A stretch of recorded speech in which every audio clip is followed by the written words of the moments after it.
Looks like all the visuals is on working. I know you can't see for the minute, but that's fine. A bit surprised, but okay.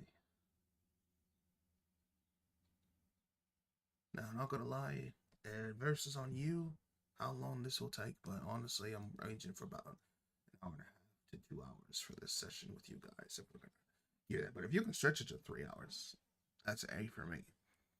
Let me know when you both are ready. Yeah, I'm ready. Okay. I'm ready as well.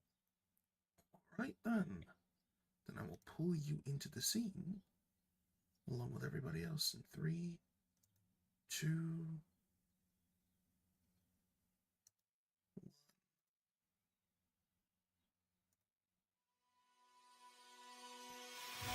Hello, everybody.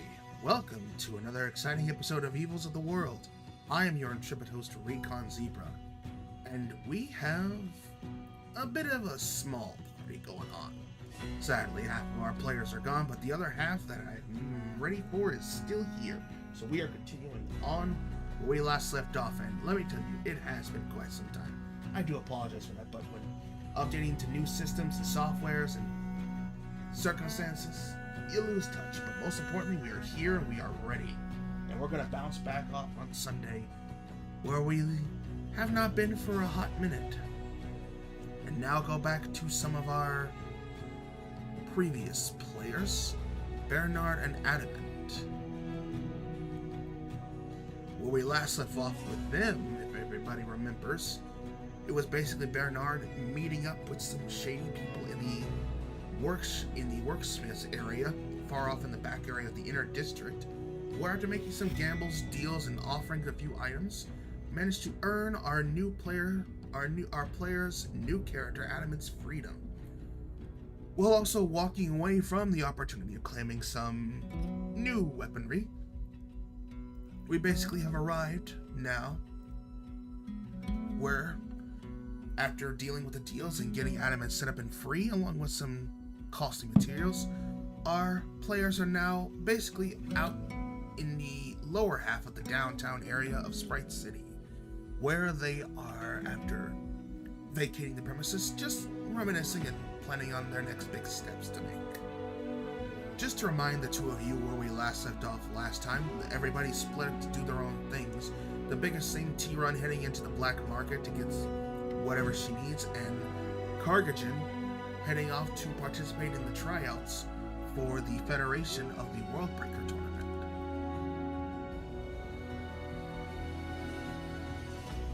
Adamant, you take a moment to breathe as you are kind of feeling the full stingent embrace of your newfound sort of freedom, as you are looking over and realizing that there's a lot less of a problem now, albeit other than the compatriot you are bound to. You basically now have more free reign than you've had in a while. And then, real quick before we begin, Bernard, how many... I know you had enough of the tomes to get your charisma to 30. What other tomes did you have? I have 5 tomes of charisma and 1 dexterity one. Alright, I'm editing your score to match that. There you go. Yay, they're not clutter in my inventory anymore. Yeah, adding them to your inventory doesn't really change it anyway. Sweet. Sorry.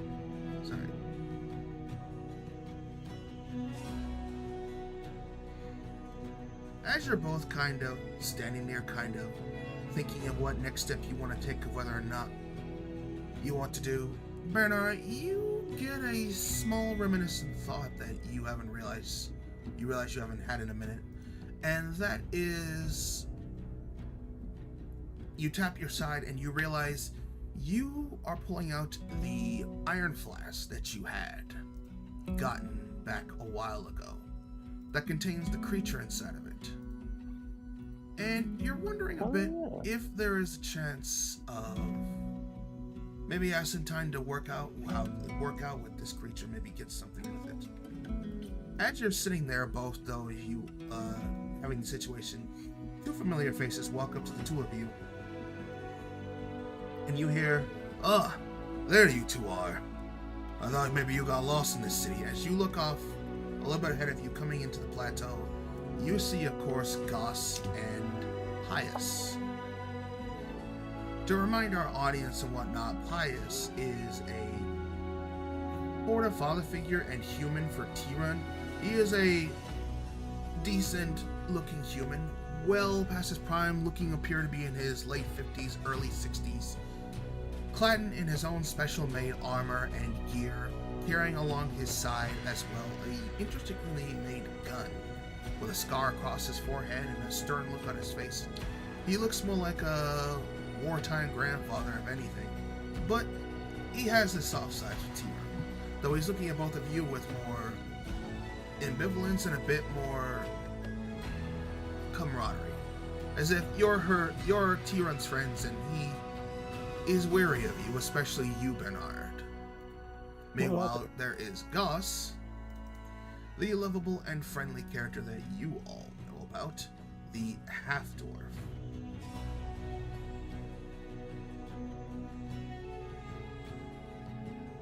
Okay, Adam. So, these are Goss, the short one, and Pius is the other one. You've not met Tiran yet. Tiran's goated. Pius is Tiran's dad. Goss royally fucked over Tiran, so we don't like Goss. I'm sorry. Could you give me a second to reconnect? Everything's kind of choppy. Oh, okay, no problem. Are you having lag issues, or is it lag issues? I heard most of that though, so...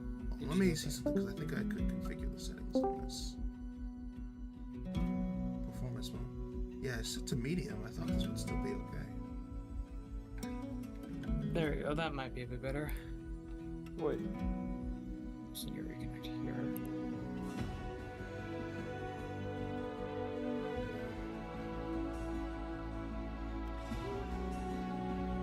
I'm also blind on Foundry. This is going well. Hold on a second. I see a black screen.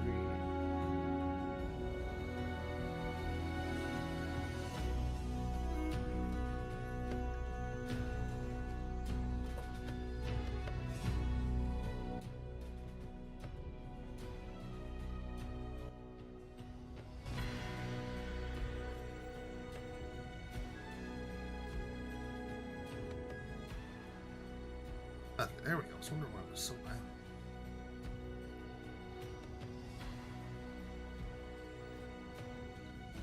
Let me see. Is your token assigned to you? Yeah, it is, so you should be able to see. Are you good?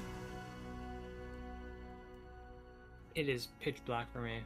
Hang on, let me try pinning to you again. disconnecting and reconnecting.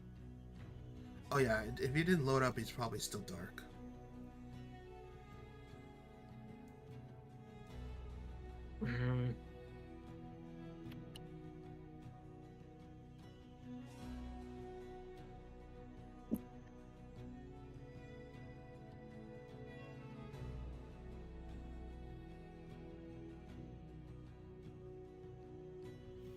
One sec, folks. We seem to be having technical difficulties.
Alright, so we're gonna have to make a substitute for now.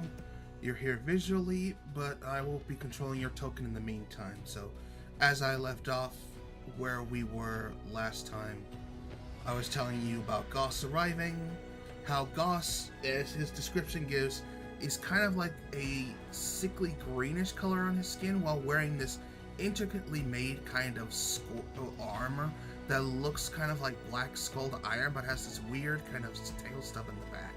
He carries a various set of weapons on his back, and despite the fact that he kind of has this growing beard and kind of sickly greenish skin, he's about close to above average height, about 5'6" for a man. Or no, wait, I think it was. Did you say 5'6" or 5'8"? I think. They come up to the two of you and they're like, ah. Gauss comes like, I see that too. I see you made some amazing noise, Bernard. Heard about the little actions up front near the Adventurers Guild. The heck happened there? You tell me, pal, you tell me. Right. All I know is I've made a new friend, my new best friend, Adamant. We are not best friends. We're not even friends. I'll win you over. I see. Don't forget our little contract for you not to kill me. At this point, Pius kind of stands close to you and says, Bernard, that's a Talos unit. You know that's not a toy, right? Oh, he's a living sentient being who I've freed from a life of slavery. He's a literal walking war crime. So am I. Yes, but you're based off of a morality. He was built... You know what? I'm not even going to fully explain this. Just tell me you didn't just pick him up and turn him on out of nowhere. No. I did some things and freed him, and now he's joining us. And he's promised not to kill us. Well, me at least. Pius turns over and looks at you, Adam, and as he looks you square in the face, he's like, okay, I need to find T-Run and tell her about this. Goss, stay here for a minute and make sure they don't do anything crazy. Do you know which way she went? Dextrose, do you remember which way they went? I believe if you mean the short girl, that kind of changes. I believe she said something about going to the black market. That's supposedly to the west. That's supposedly to the east of where we were. Yeah, they're in the black market. But I'm sure she's fine. Probably. Maybe. Okay, well, that's another tale for a day. I'm gonna go ask Granna and get some questions. Please, for the love of God, if something goes wrong, Goss, let me know. Yes, sir. And you see Goss give a military salute as Pius goes off. Back on the other side, back towards the back area of town.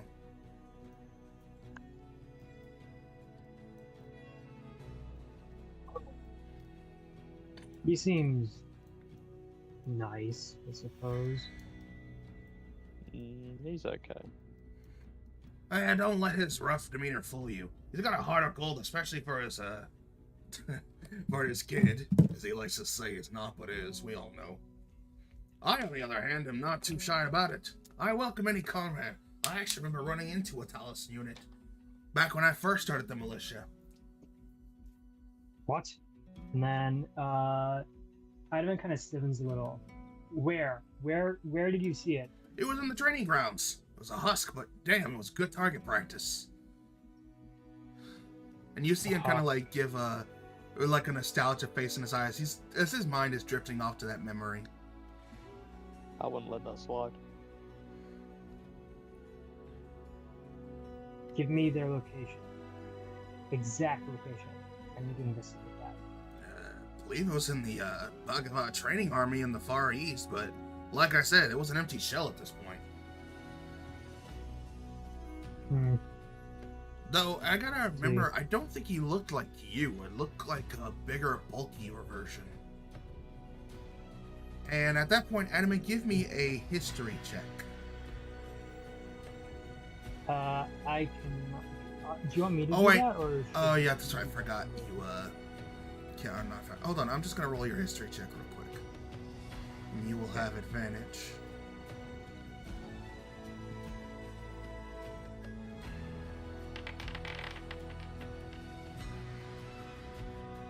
Hold on, actually, I gotta make this a public one too.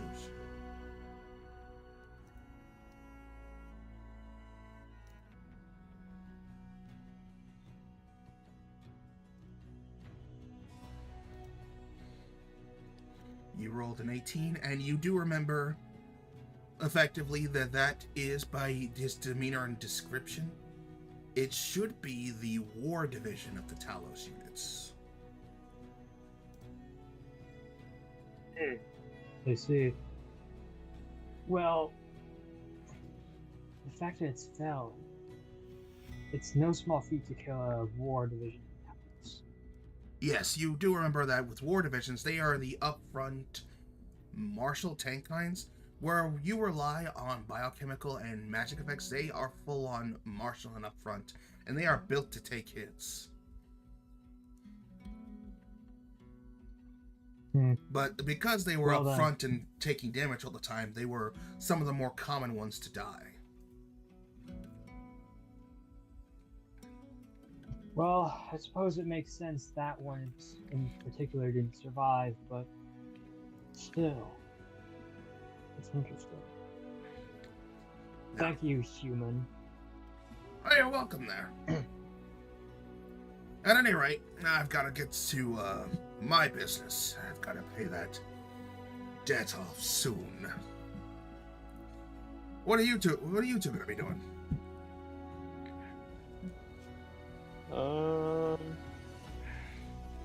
Good question. What do you want to do, Adamant? Pal. Buddy. Ally.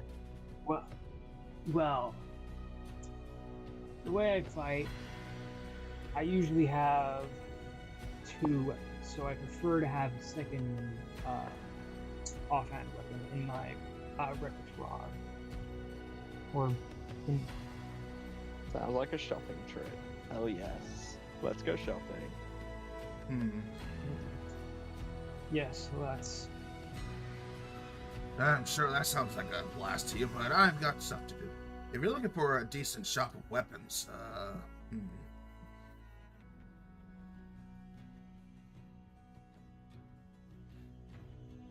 the guild area might know somewhere that has a magic item shop that can help you. Otherwise, we'll have to look into that. I wish you both the luck, and also, if I were you, Bernard, I'd probably get somebody to check out that flask. I don't think you've used it yet at all, have you? No. I need to find a way to have it not kill me. Alright, well, at any rate, I wish you luck. And with that, he heads off in another direction as well. Bernard, at this point, while you are reminiscing on that and probably getting ready to head out, you hear a voice coming near to you. She says, "Bugbear guy." As you see coming up close to you, a tall, orcish man wearing kind of red tunic armor. And next to him on his side is a warhammer. He's like, "Yeah, couldn't help but overhearing. You say you've got something in that flask that you need controlled?" Depends who's asking. Well, that depends on what you're looking to contain. Give an insight check as he's giving off this vibe. Okay. Captain Shifty.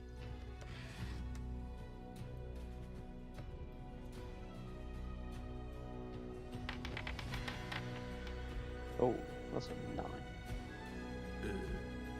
You're being a bit wary, because despite everything, with your caution, you don't want anybody taking your deep crow away from you. What is it to you, sir? I am in the business of containing and controlling unruly creatures, if you will. And you see him kind of gently and easily pull out a small little round pod that looks almost vaguely similar to an iron flask, but the design is completely different. It's slightly smoother, and it has color palettes on it. The one in his hand seems to be more of a brown and yellow type, but it looks like a strangely smooth kind of ball.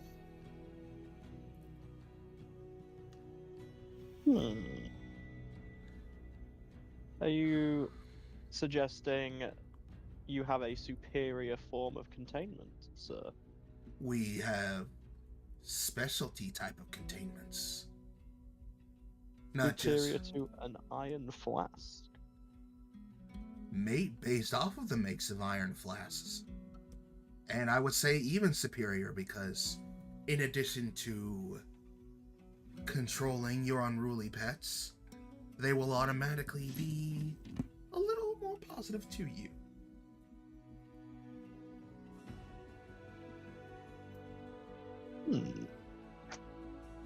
Sounds to me like slavery.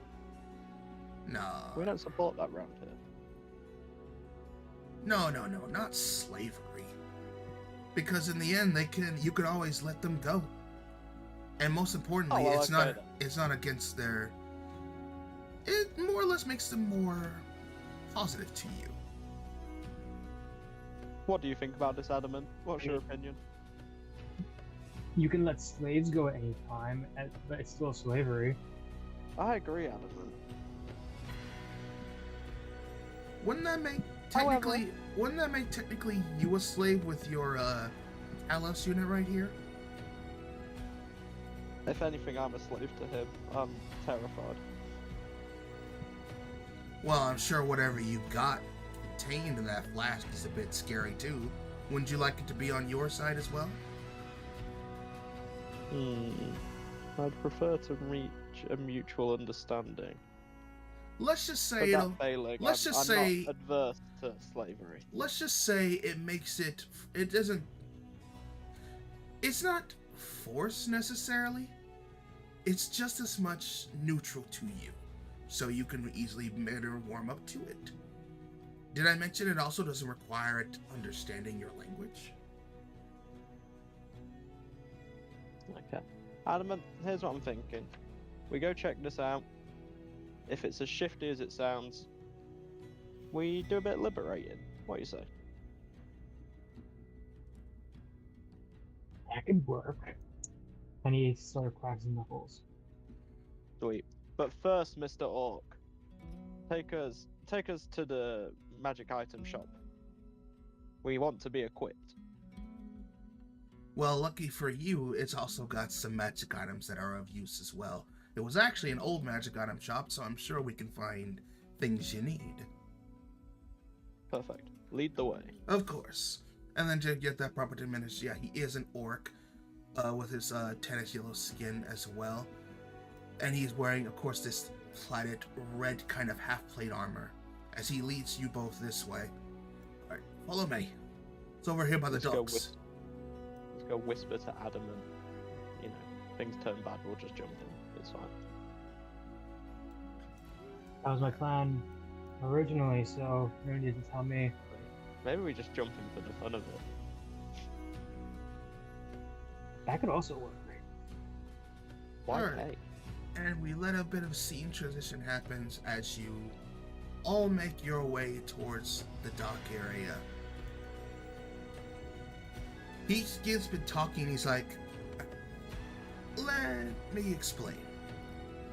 I don't know if you've heard of them, but do you know what a tamer pod is? Vaguely. I know the basics. Well, allow me to explain. With tamer pods and whatnot, you basically have the ability to summon any creature you contain within it. They will always have a friendly demeanor to you and your allies, while also assisting you in combat. As the wielder of them, they'll obey your commands even if they can't understand your language, if it's within their means.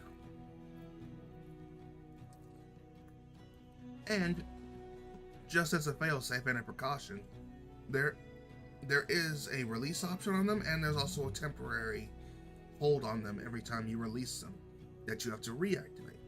So at any point, they can't necessarily get free on their own.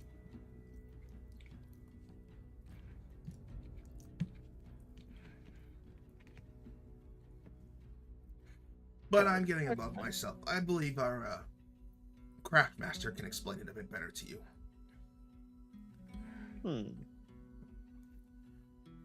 And at this point, you guys walk for probably about half an hour or so as you reach this coastal sea area, this lake area up in the northeast part of the city that is seemingly an abandoned dock area. It seemed like this was more of a quick flash market in the area as well.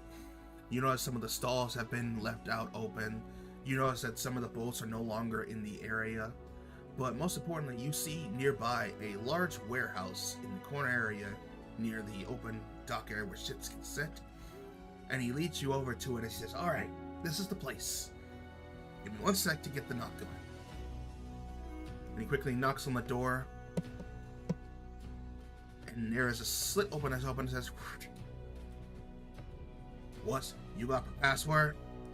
And you see the guy go up to the door and he says, and he starts speaking in Orcish.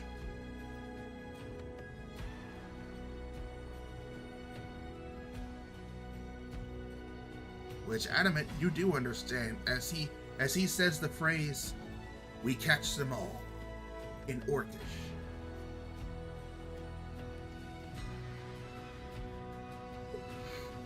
Oh. And with that, the large door that was up, the smaller door that was where he was knocking at, begins to open. Alright, come on in, you guys. Let's see, where's that? There it is.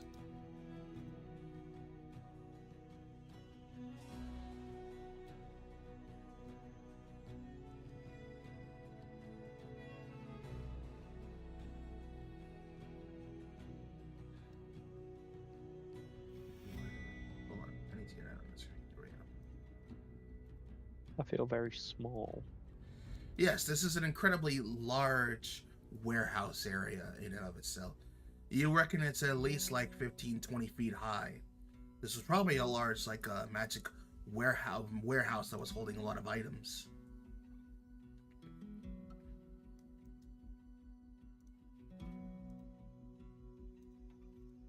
Okay. Oh, the lights are on now. That's nice. Yes. Sorry about that. I thought the illumination was on. And as you come in, you hear out by the door a large dog barking at this cage. It's just like, and he looks over it as he's like, "Hey, Forku, down! Stop barking at the products!" It turns over nearby and it comes running towards him. This is a kind of pretty large mastiff dog. You reckon it's about half your height, Bernard, because you're like, what, 8'2" or 7'8"? 7 foot. Yeah, this dog is at least 4 or 5 feet tall. It has one mechanical leg and whatnot, but it is absolutely bulk and fluffy as heck. And then now, for the sake of content, I will now show you a full picture to you all of what they look like, now that both are into play.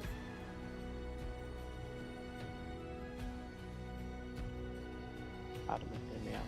What if we try and capture the dog? It would be fun, but let's hear our. Get him out. Alright, come here, boy. Yeah, Good boy. As he starts petting the dog, and he's like, "Alright, I suppose I should give a proper introduction.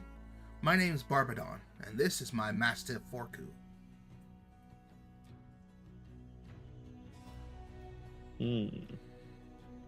And as you're all taking in this, give me a perception check, the both of you. I'll roll yours, Adamant. Our master.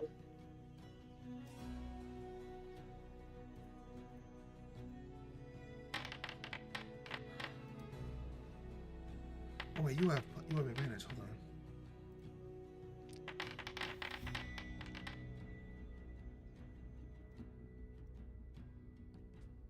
Do I have advantage? No, Adamant. I'm not sure what ticking it off. I have but it was... Eyes of the Eagle. What's earning your advantage on perception checks that rely on sight? I don't have advantage.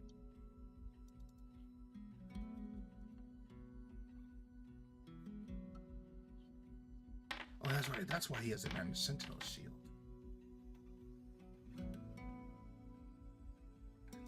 We're up lower anyway. All right. Bernard, you're kind of half taking in everything he's saying as you're kind of whispering off to Adamant about what to do, or maybe stealing the dog as you're eyeing it, seeing it's with its own unique metal leg and whatnot. Adamant, as you are looking around, your data is reading off the sensors. You see scraps of few magic items, some unique, some very rare, tossed about, but most importantly, you catch as well as you're turning your head by the cage over here. You're scanning it, and you're reading up the data that says monstrosity, cockatrice, as there is 2 cockatrices in this cage clucking away.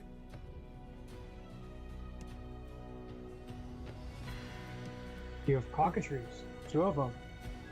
Oh yeah, that's for a deliver. That's a product. That's both security and also product to be sold at a later date. But for now, it's working as security, just in case we have interlopers. They're the craftmaster's favorite pets, anyway. Security doesn't work as well with cage. Oh, trust me, when we need it, when we need them to go, the cage flops open. But that's neither here or there. You're here as customers, after all. Come on, let me show you. Yes. Let me introduce you to the craftmaster. We can get you set up. And he'll start shouting, "Hey, Muratal! Muratal, come out here!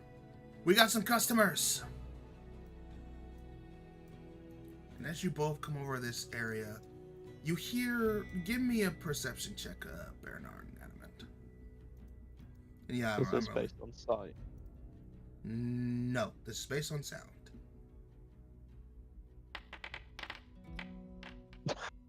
I don't hear shit. Ironically, because he has the Sentinel Shield, Adamant just gets full-on advantage. I rolled a 3. Why do I get 8? What? Boom shakalaka! Fantastic. Bernard, you're mostly just taking in his words and not really paying much attention as you're thinking about how the heck is that cage gonna fly open with the cockatrice. Adamant, with your nat 20, you easily sense off somebody hiding nearby, and you get a full-on read, and you read data of Moon Elf, as you see that there is somebody right here with your infrared vision. I'm going to tap Bernard's foot with my foot and lean in this her. Bugbear. Seems to be enough again. You also pick up the sound of giggling as she seems to be getting closer.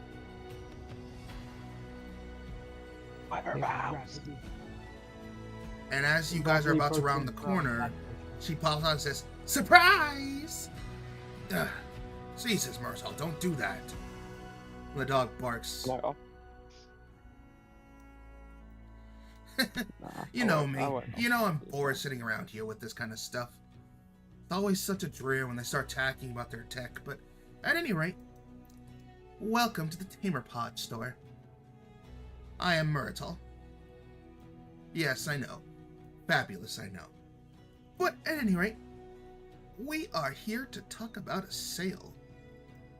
In case Barbadope hasn't made it clear to you, we specialize in we are one of many private pop-ups that specialize in selling unique, powerful containers for your various creatures, beasts, and monstrosities.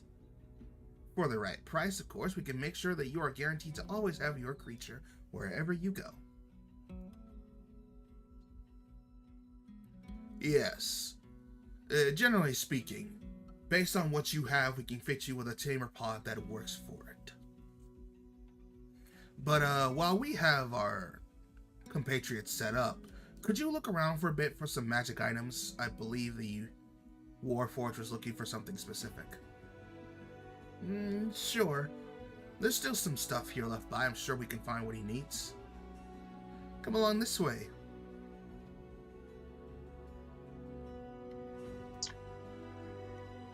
I'm gonna more hesitantly fall behind her, considering her penchant for like sneaking around.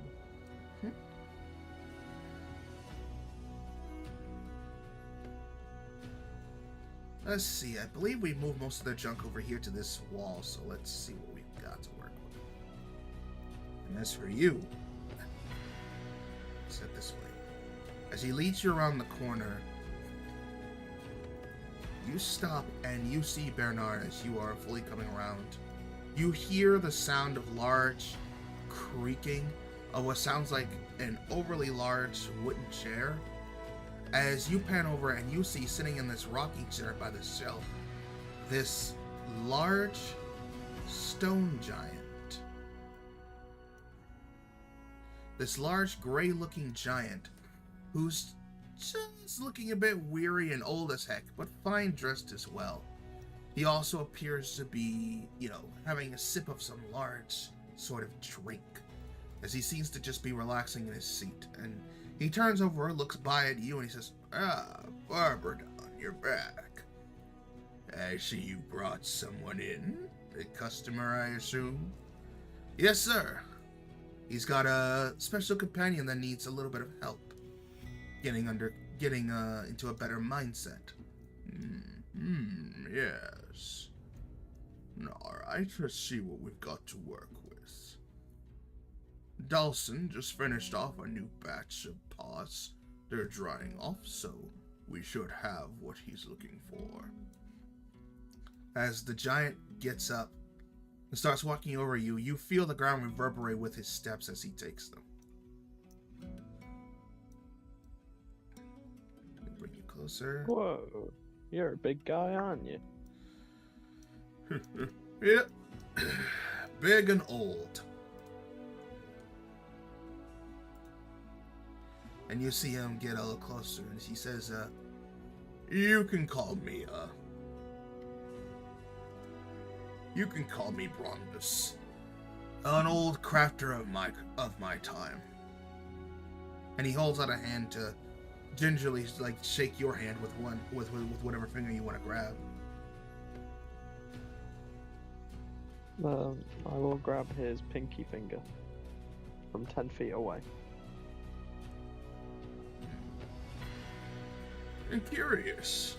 You quite elegantly dressed for Is that a mask you're wearing? As he looks at your face. No? Well, you're the most interesting bugbear I've seen so far. I'm just drop dead gorgeous.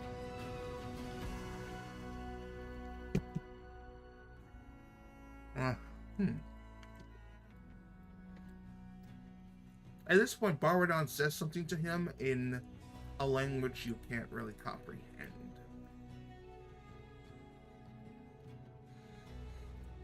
They both nod as he speaks back to him in that same language, and he nods at that and he just says something. Says, "Alright, son.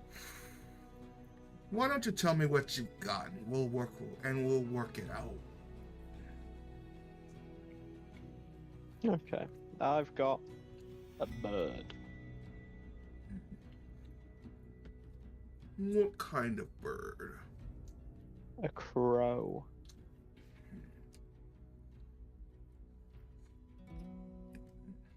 Crow, you say? Yeah. Roll me a history check, because I'm feeling you either don't fully remember what it was, or you're not telling them to everything directly.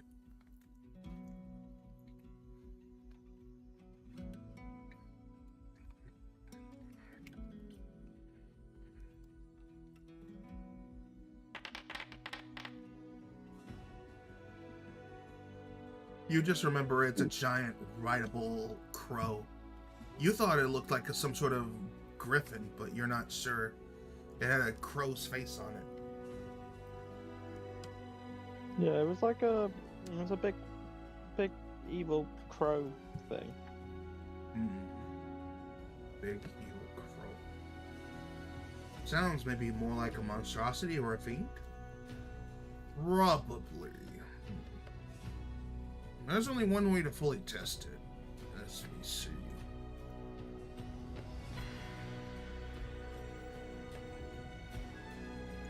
And you see him turn his back as he starts digging through the shelf area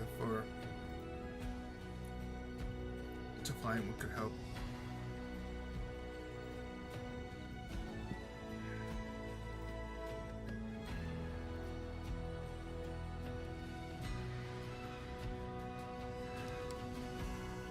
In the meantime, Adamant, the lady pulls you over nearby on the supplies. She's like, so what exactly are you looking for?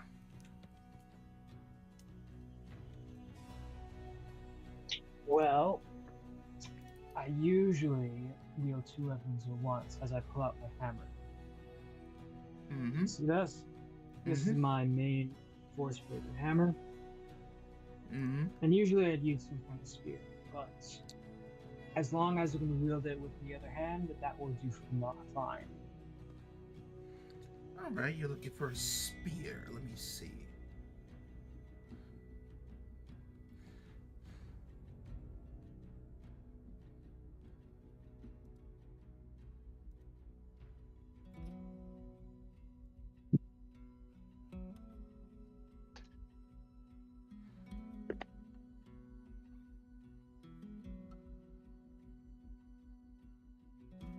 And hold a second, I'm just loading up the list.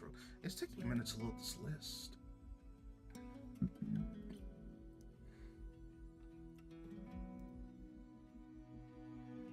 Oh, sweet. Book one's out. Hold on.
Here's what we'll do.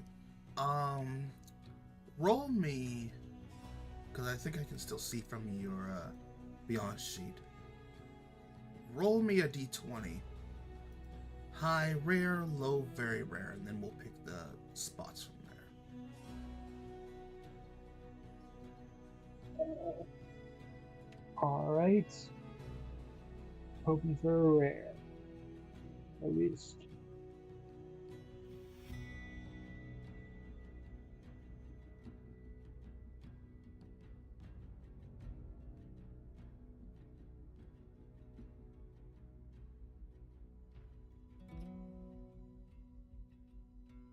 Oh wait, no. Is it? Does the game lock? Yeah, the game lock should still work even from D&D Beyond. It's part of the group session.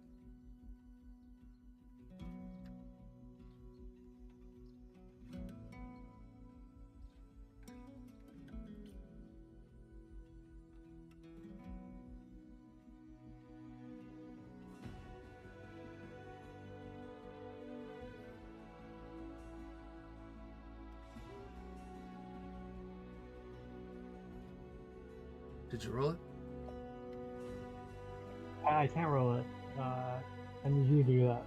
Oh, sorry. Yeah, that's my bad. Okay. Let's see.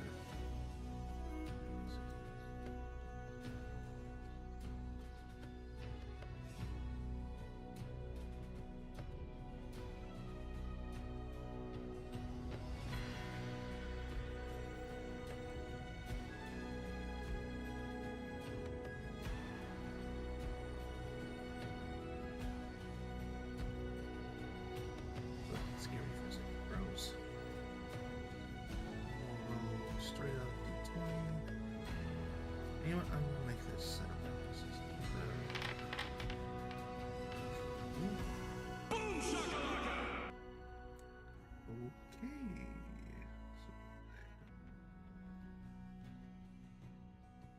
notice it's not pulling up the list. I'll have to do it like this.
But yeah. As she digs through and she finds, oh, they have something really good here. She pulls out this fine crafted black iron polished spear and whatnot. The blade itself looks like it's made of pure tipped titanium, and the rod itself has some nice kind of purple and black designs. As you now see within your possession a very powerful spear.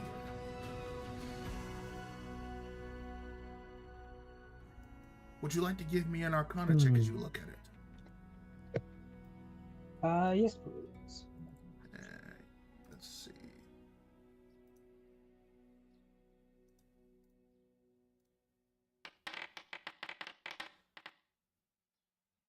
And let me see. Does Sam do anything?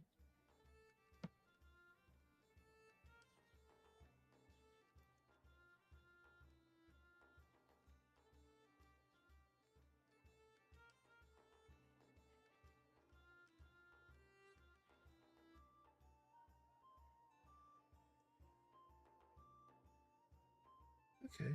Now, which one of these did he give a +2?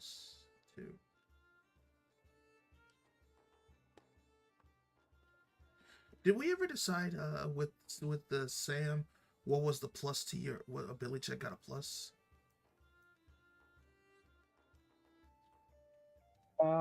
Yes, it was nature. Yeah, there it is. Yeah, intelligence +2. Yep, there it is. Okay, cool. All right. Well, the Arcana check is not too bad. You easily can detect remnants of enchantment on it. You feel this might be an enhanced spear. What caliber?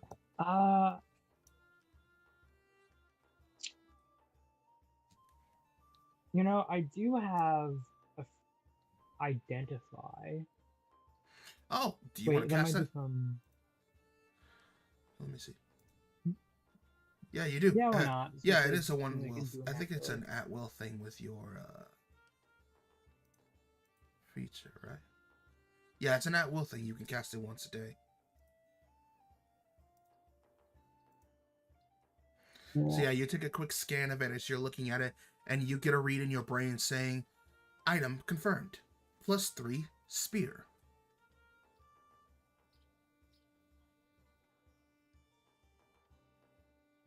I'm gonna give it like a couple practice thrusts in the air, and then this will do nicely. How much? Fantastic. Now, normally we would charge money, but since we're not in the business of selling magic items of that caliber, I say it's their loss and your gain.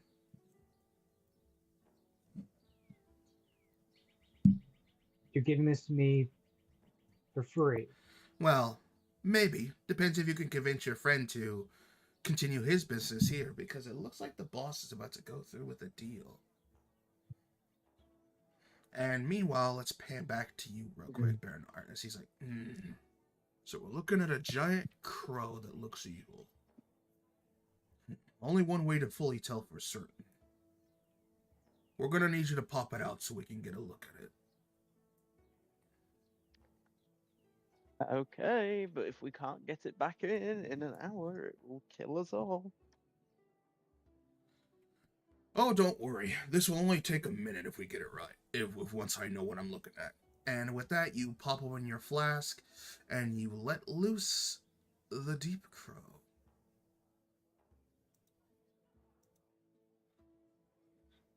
Let me just pull it out.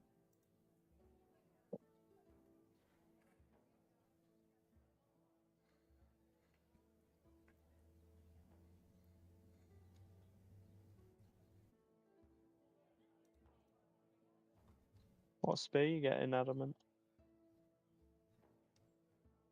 Kill Uncharted Spirit, +3. Nice. I've got a spear. As it pops out right in front of you and it Oh? lets off the sled crow's Okay. like, "Ah!" And unfurls its wings looking like it's ready to fight.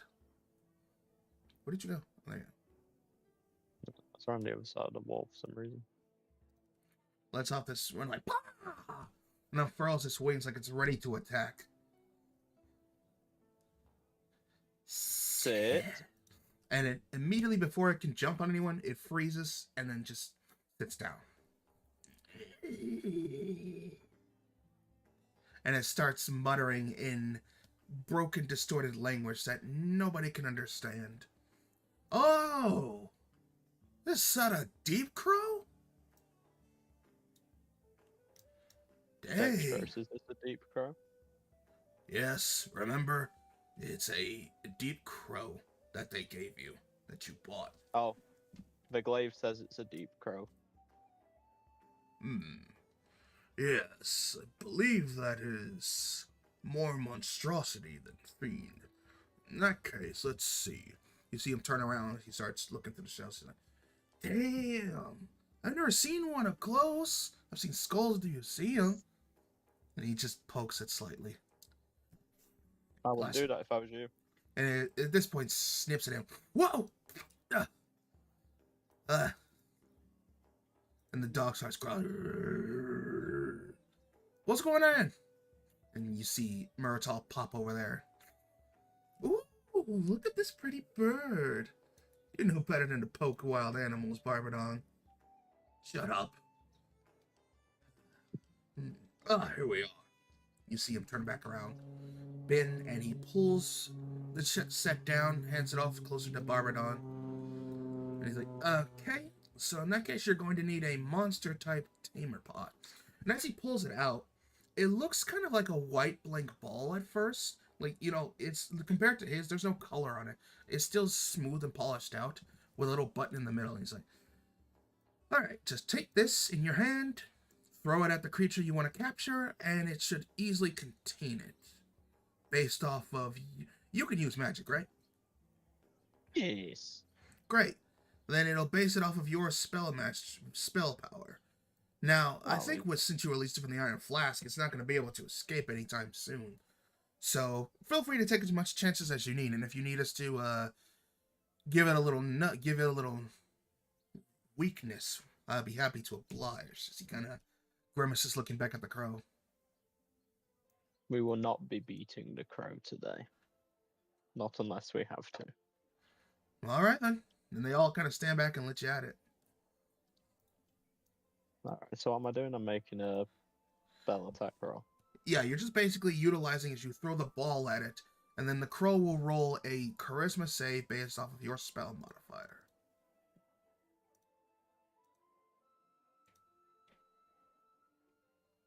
Which is... That's weird. Why doesn't it say your spell's DC?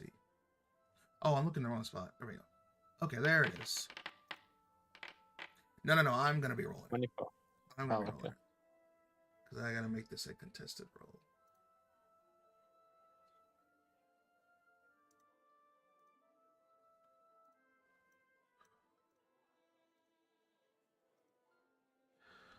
22 charisma save.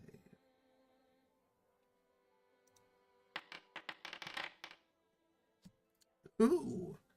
Unfortunately, it fails. Only has a +2 to its save. It would have actually taken a nat 20 for this thing to resist your grab. As you toss the ball at it pops open and it crawls like closes off, does a few wiggles on the ground, and before like the red light flashing on, and then it just you hear a locking sound as the ball begins to transform with the new creature inside of it. You see as it grows kind of black and red. Red line around it with a brownish with a gold bottom at the top, and the top is looking like black. But as it's growing black, it seems to fluff up a bit, looking like it has furs. Grows a pair of wings on its back, and then 3 black dots appear right above the button press to open it. And you then instantly see a screen pop up over above it. It says, "New creature captured. Data confirmed. Deep Crow." And then let's see. Sweet. It was easy as that.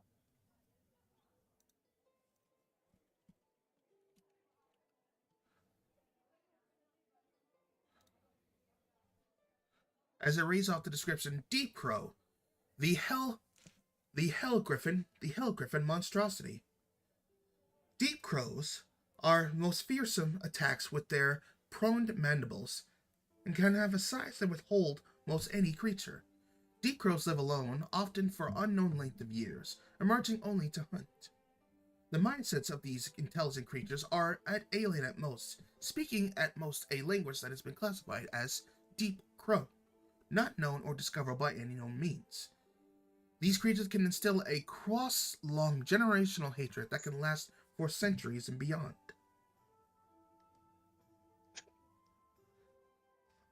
They take family bonds incredibly seriously, with males often laying down their lives to protect their mates and eggs.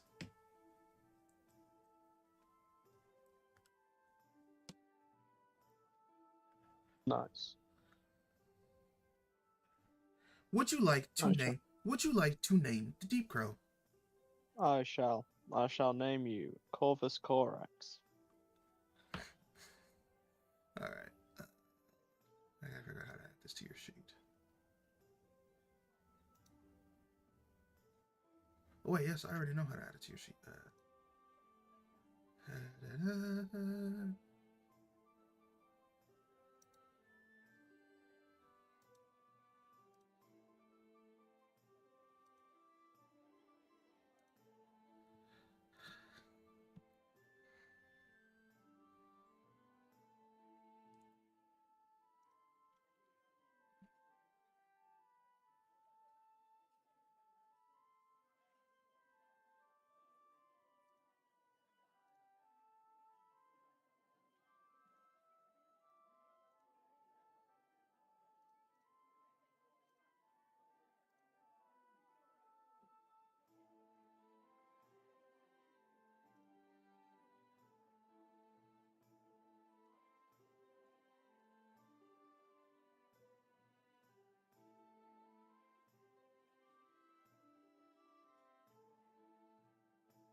Yep, there it is.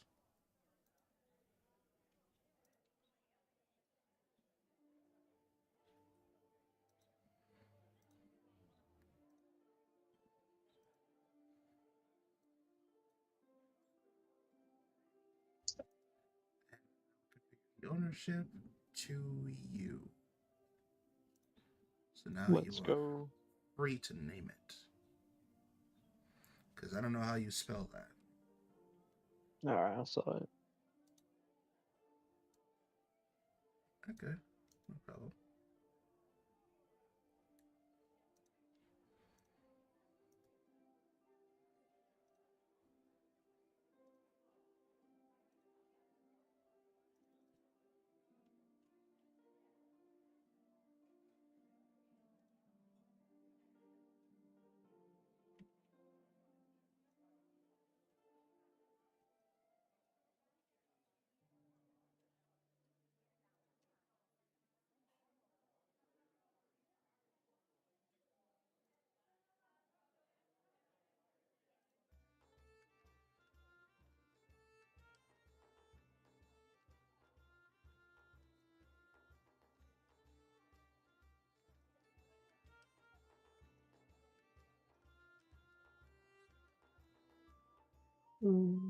As you do that, and you're like, all right, congratulations. Looks like that was a success.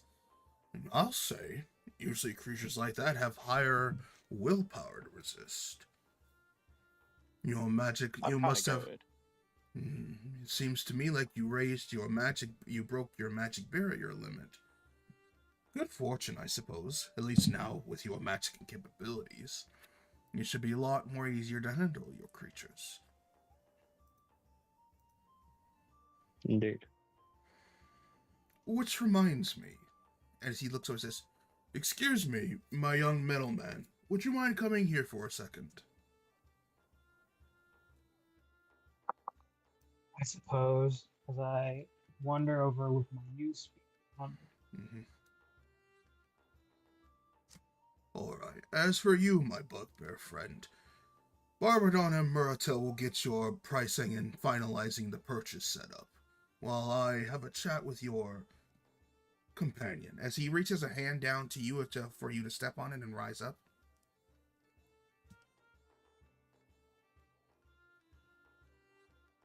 Do you really have to pick me up? It's a lot easier, so that way I can raise you up towards my desk. You seem in need of some tunements.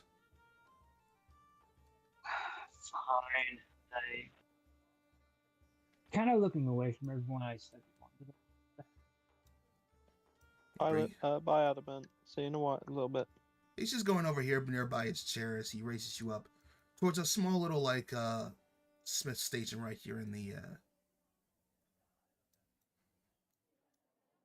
in between the shelves. He's like, "Alright, sir, let's get your pricing underway right this way," as I lead you nearby where, the other guy over here is working. And this guy looks like a regular human as he's just leaned over a small desk shop surrounded by a few paws that are sitting on the shelf as he's crafting. Says, "This is Dyson. He's been trained up by Bromness over there to utilize the crafting ability of the tamer pots. Now, we can't spill all our secrets on how they are made, but we can get you set up on what you need here." And she says, "That's right. Let's see. Tamer pod, down payment, successful capture." As he's typing off over here, we'll pan back real quick to you, Adam, and as he says, as Bromness leans you up on the desk, he says, "Forgive me for a bit prying, but it has been a hot minute since I've gotten a chance to work on another Talos unit." You've seen another one of me? Of course. Giants, after all, live centuries. I remember the war when your kind was there. I was but a boy, but I remember that they called upon my tribe to help with the magic that was implanted into your kind. As you see him pull another clip on his specs, he pulls out various scopes down on them as they kind of zoom in on you. Yes. Let's see. Brand 47. Pestilence Division. Last one I saw was in the Death Division. I wonder if he's doing well.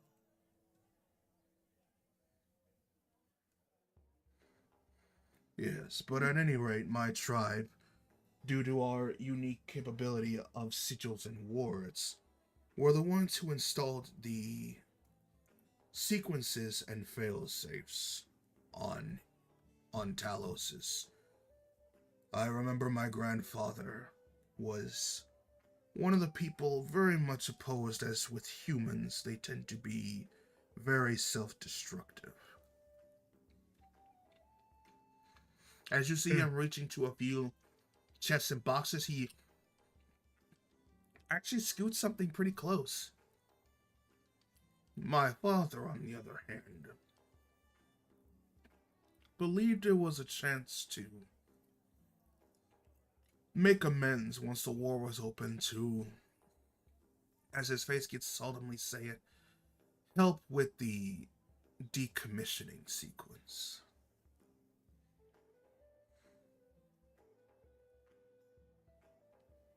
The I know, commissioning sequence. yes, we were also tasked with shutting down the larger divisions once the war was dismissed. I still remember it well. Hmm. Many constructs just scrapped away, their magic ripped off, and even some of the elders were either arrested or silenced so their magic would not be used again.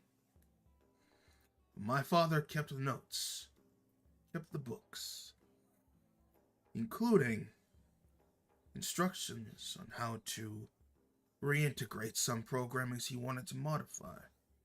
Not so much that your magic would be lost, but so much that it could be refigured in a more positive way. I A know more that you, positive way. by helping you understand choice. And you see with that, he pulls out a small little box between his two fingers. He pops it open. And you see inside of it a unique kind of core. I had one built for the Death Talos when it was here about 40 years ago. About 75 years ago. And we always kept some of these in case we ever run into more. Rather than simply being bound by your programming and being bitter about your environment, it's built to give you truly the idea of free will, if you will.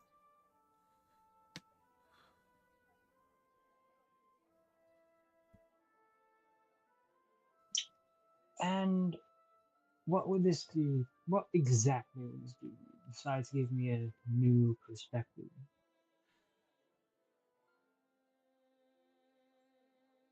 I suppose there's no full way to understand it completely.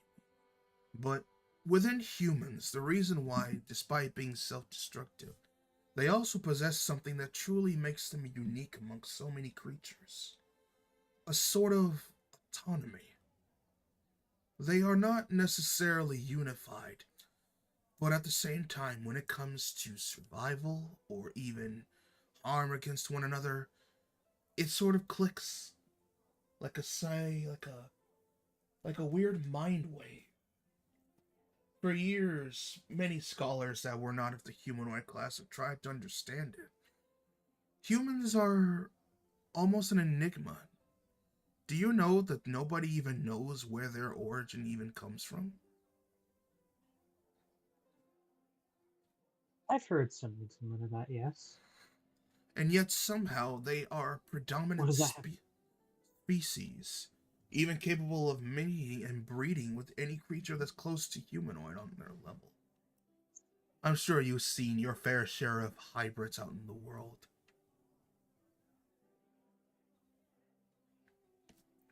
As Oh, he be- yes. as he I've begins definitely fiddling with the box itself and getting it turned on. But the one thing that always helped them stand out is their defiancy and definition of autonomy. My father and a few other scholars studied it for a long time, and through his crack case of formula, he thinks he's made a pseudo design to implant onto warforges, particularly Talons. While we couldn't save the majority of you, we were able to spark a brand new era. The warforges you see today are the results of my family's work. And I, as one of the last few left, am just carrying the last task of helping any Taloses we can find.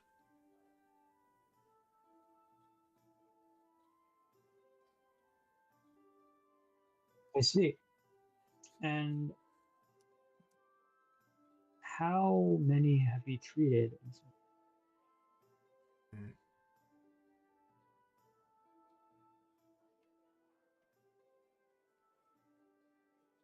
About 6, maybe 9. Sadly, as far as I know, there may be only a couple of them still alive. I know two that I particularly brought back, they immediately wanted justice. And one, they, they couldn't take it.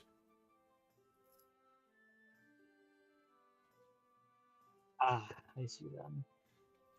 Well, Sometimes freedom in for that case, one can be damnation for another. I wonder what you'll do with it. hmm, At this point, you hear a voice in your head as Sam seems to be speaking up and says, "Whoa, I'm not entirely sure if we should be comfortable with this, my friend. I think maybe we should be a bit cautious. We don't need anybody fiddling with your programming, giving you any more freeness with how unhinged you can be." I was doubting whether or not to take this, but seeing as you're hesitant about it, hmm, I really have to think about this now. How long? I'm going to talk to the giant. How long is this offer open forever, or? Well, as you can tell, we are a wandering pop-up store, but should you ever find me again, I would gladly assist you. Hmm. Well, you've given me much to think about, sir, and I just hop off. I'm not going to say thank you. Wait, you just hop off? Yeah. And he holds out his hand You've and given me says, much to "Wait!" think about, sir. As he holds out his hand and says, like, "Wait, are you sure?" Hmm. Well, I agree that free will is. I don't want to change me. It's I not am changing me. you, it's growing you. I'm sure the pain and the anger and the oppression you felt will help decide you further, but don't you want that understanding that you can be more? What I'm I'm simply already offering accepting. you is the ability to grow and make a true choice of your own. You'll still start off from where you're at, and what you become will be fully of your own peace. Oh, I get it. He's making it so that your programming isn't just something defined.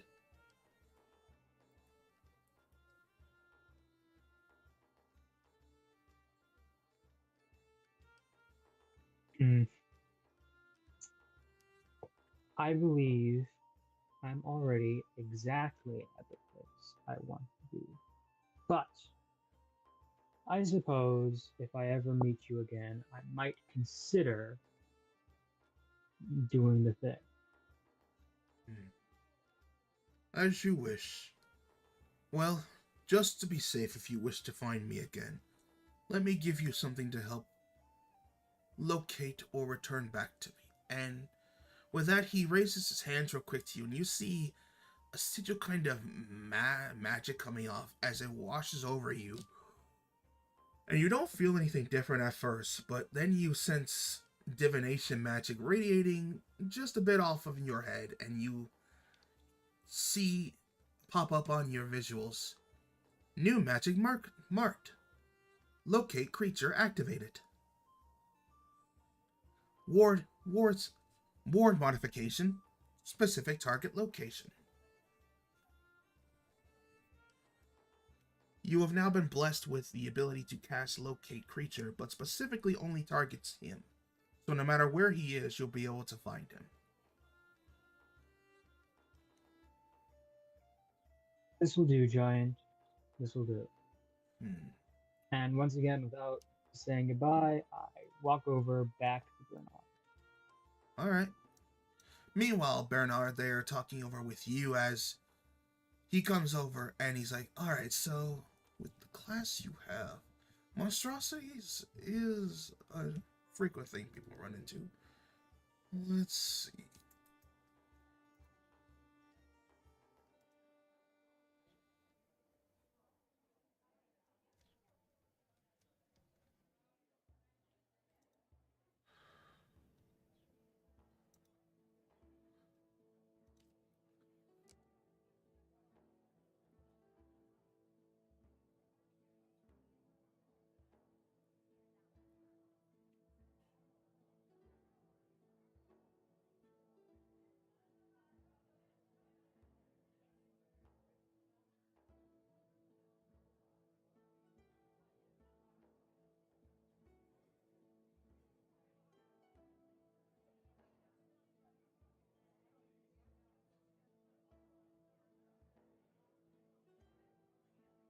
we're looking at a total of. Let's see, what did I put?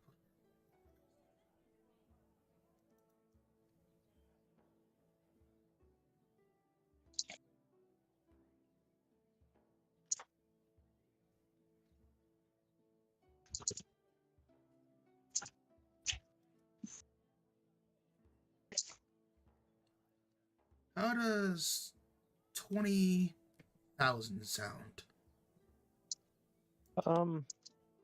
Just bill it to the Shadow Flame estate.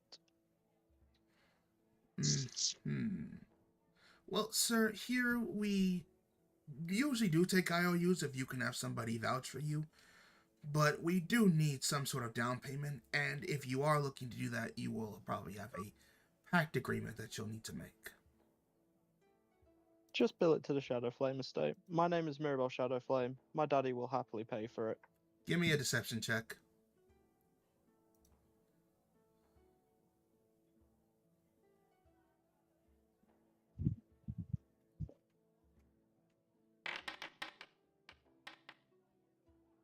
$31.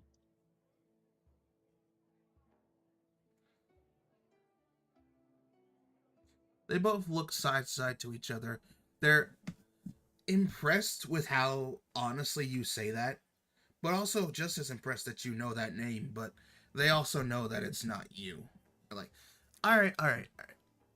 Look, if you're a little low on cash, we can make a sort of signed agreement. We'll take a down payment now, and in the future, we'll come and get the rest later. Agreed? Just charge it to my father. Look, buddy, we know that's not you.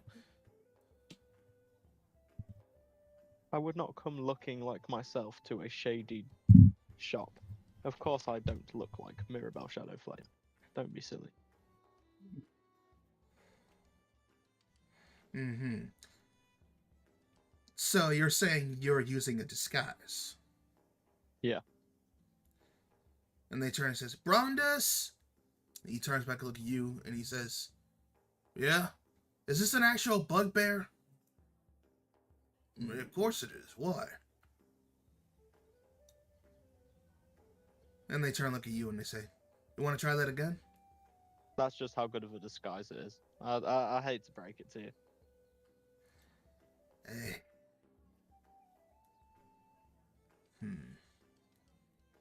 Anime, you're down at this point, getting closer to them. Can you please convince your friend that we need our payment before he goes?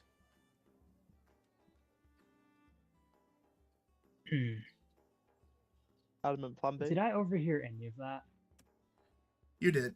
You heard the part where, Wait, wait, wait. they Did I shouted back overhear that any this of is an that? actual bugbear.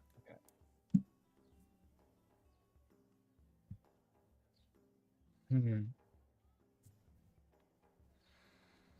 I suppose. Okay, I'm gonna saddle up right next to Bernard. Bugbear. What's up?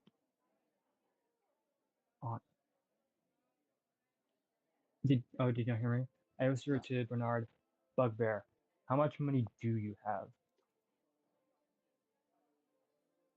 Don't ask me questions I don't wish to answer.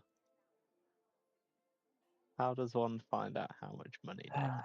It's on your sheet. All the money you currently had before you left was imported with you. And as for the party loot... Oh, 489.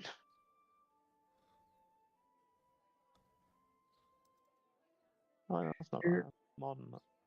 You I have don't know, like, I have like $1,000 and a bit.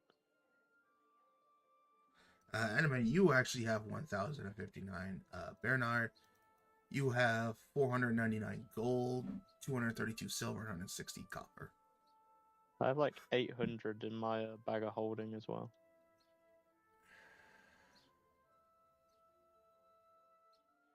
Oh yeah, Doesn't seem yeah. to. So you have a little over $1,000, like 1,200, like 12 or 1,400. Okay, guys, you got me. I'm not Mirabelle Shadow Flame, but I am in a party with a man called Goss. He owes me a favor, so just bill him. He's a bit of a war hero. Hmm. Well, do you know a Goss? I don't know a Goss. He says, alright, alright. If you're short on cash, we can make a barter trade. Well, I know that you are not interested in the option that I gave before. I do have one other thing I can offer you. I've been saving it. Small little warforge. If you agree to take the piece, we'll take 2,000 and call it a day.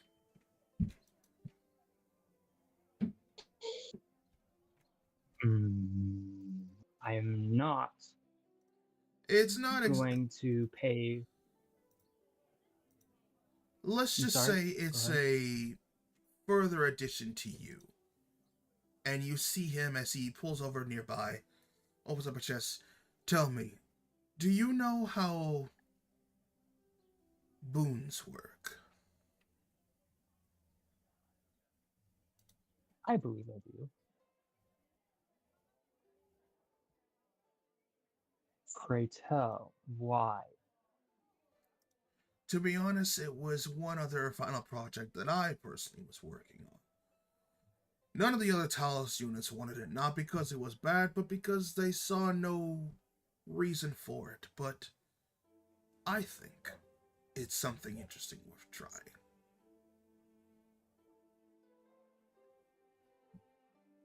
Let's see, and what exactly is this edition?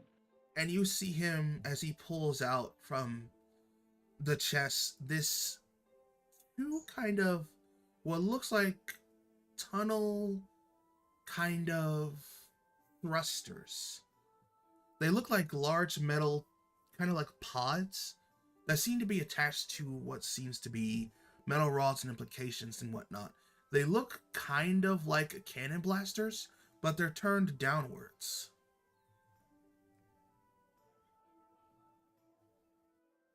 What in the world are these? I call these thrusters. The other, I call them thrusters. Murtaugh said. He originally called them back. He originally called them back flyers.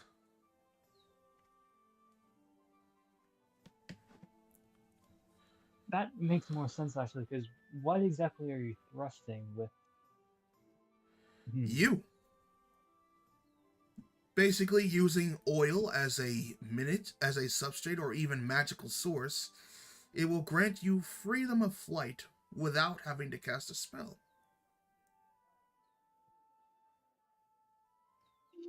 I see, I see. Sadly, even with the few human tests I've had, they were never sturdy enough to handle the velocity of the thrust. And you assume that I can? Being metallic in nature, your body has a more denser force than normal. In addition to not having any weak human bones, you would easily be able to withstand landing down as well.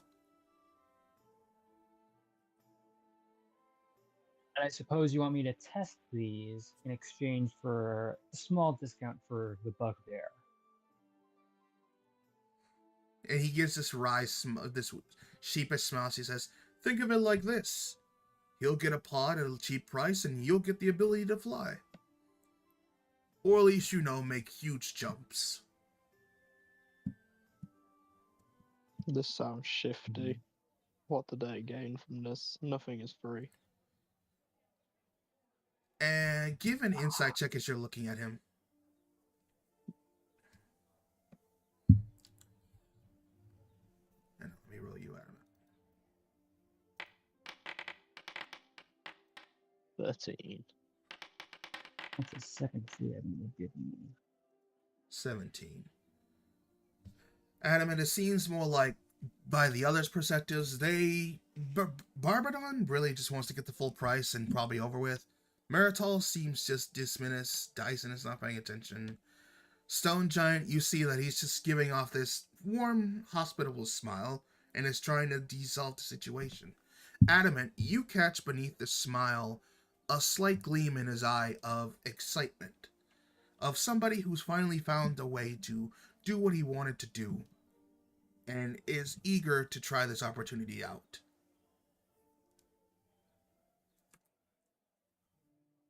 In other words, he's looking very modest and doesn't look like he intends to hurt you, but it's just like super excited about finally seeing something he made came true.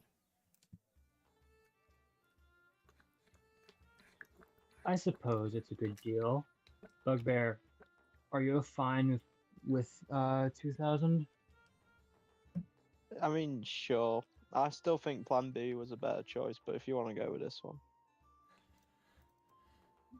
Trust me, I want to utilize Plan B as much as you, but I have other reasons to have these ones alive.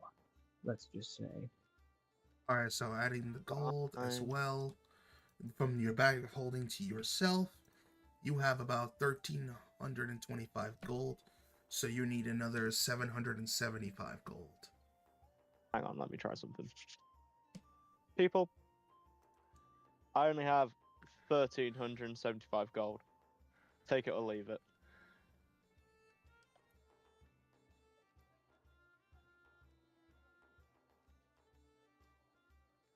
You do realize you also have a platinum bracelet and a black pearl necklace, right? They don't know that.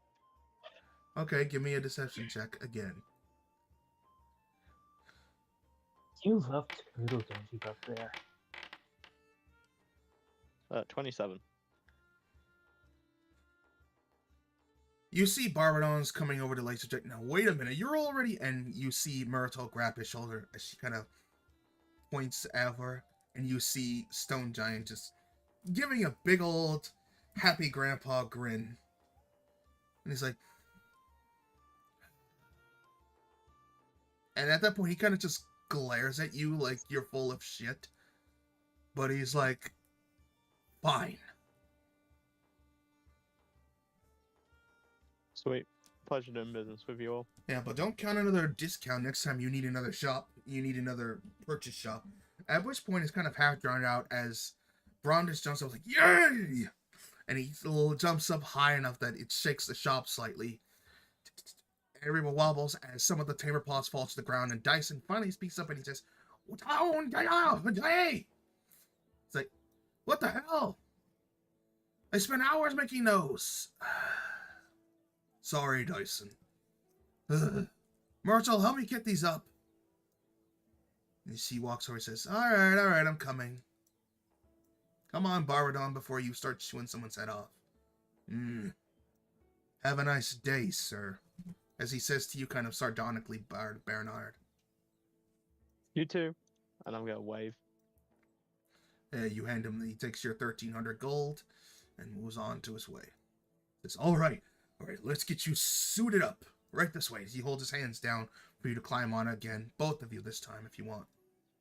Yeah, sweet. I like to watch people. Yeah, alright. You know Why what? not? And I jump off. You're a real G. You're one of the good ones. I suppose that's a compliment with everything that's happened, but I'm just very excited. Alright.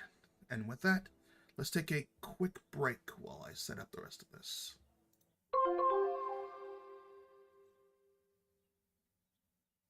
Honestly?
back.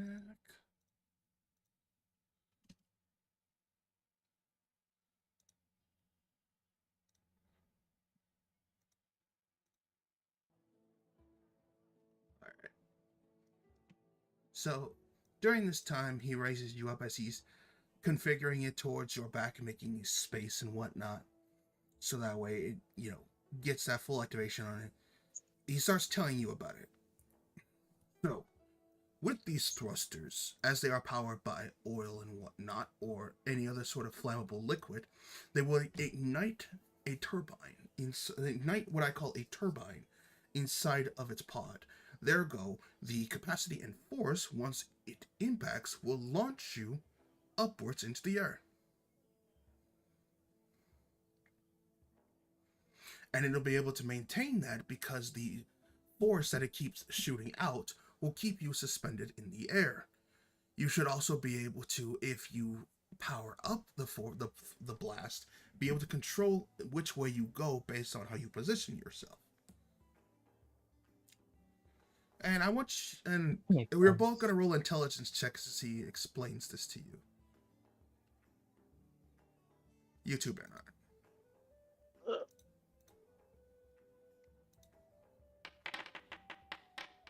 Wow. Boom shakalaka! Intelligence, you say? Yes.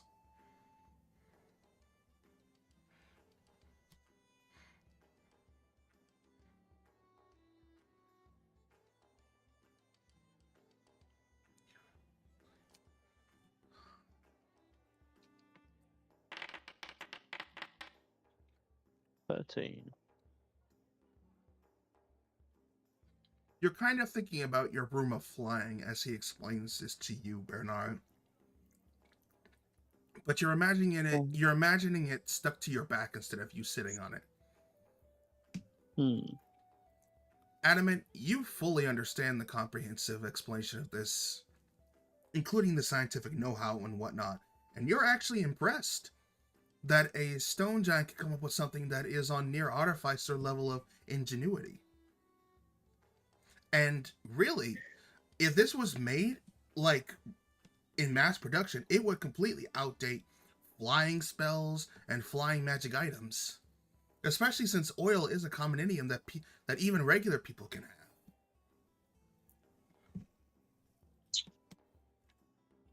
Well then, that certainly seems advanced. How did you ever think up of this idea? Honestly, it mostly came from, it came from the incident that put giants under persecution. I was honestly amazed. It also came as well when I started seeing more of those airships that were getting lost around. I was thinking they were so bulky and also unhinged. What if somebody wanted to do a more personal flight? And well, about 80 or so years of slave work, and here we are. I've had multiple tests to go off it, especially since I had to reconverge it for smaller sized creatures. And let's just say getting into this trade pot business is really my best way of having a career now. Too many times has my face been notarized with too many incidents. That's reassuring. But I promise you, this is without a doubt the final product, and it fully works. I've made sure to run the test hundreds of times to make sure it was all balanced. The thing is, I could never find a more physically fitting creature that was either smart enough to understand how to use it, or strong enough to be able to withstand it. But you are of both classes. You also know as well. You also know as well, based on how he explained the calculations, Adamant, you know that there is a small catch, especially since he requires you to be strong enough to do this. And that's based on what you're calculating in your brain, the landing.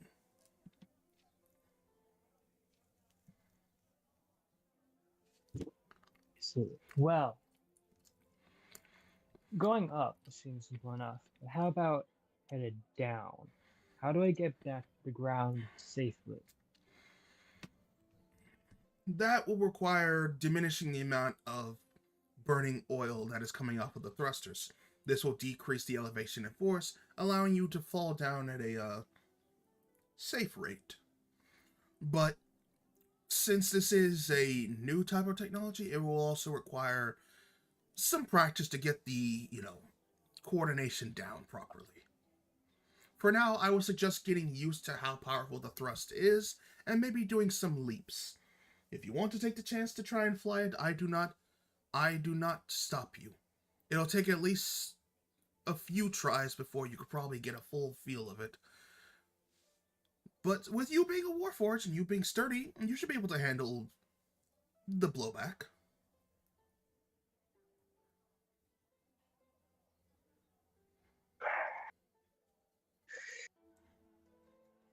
I see only benefits in you putting this thing on me. So, very well. To basically explain Shall we this to begin? you in player terms, Adamant, you are going to get a unique item attached and infused to your Warforged body called the Jetpack, or called the Thruster Pack. With this, since you are new to using it and you are not a artificer, you will have to perform a few attempts, specifically some acrobatics or sleight of hand checks. The DC on them will be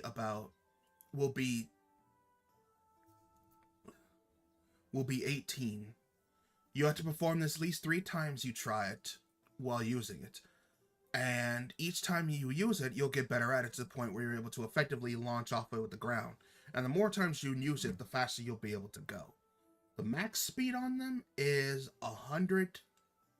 The basic speed will be about 60. I see. However, for now, since this is your first This usage, is- you will have to roll those checks. Or you can use a piece of the gas to cause a short burst and give you a distance jump of 30 feet high or long. So it's basically Beautiful, I see. a combination of the fly spell and the jump spell. It runs on oil, and each thruster can hold about a total of 1 hour's worth of oil.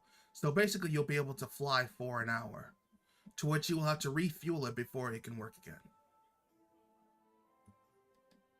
Give the murder robot more mobility, I see.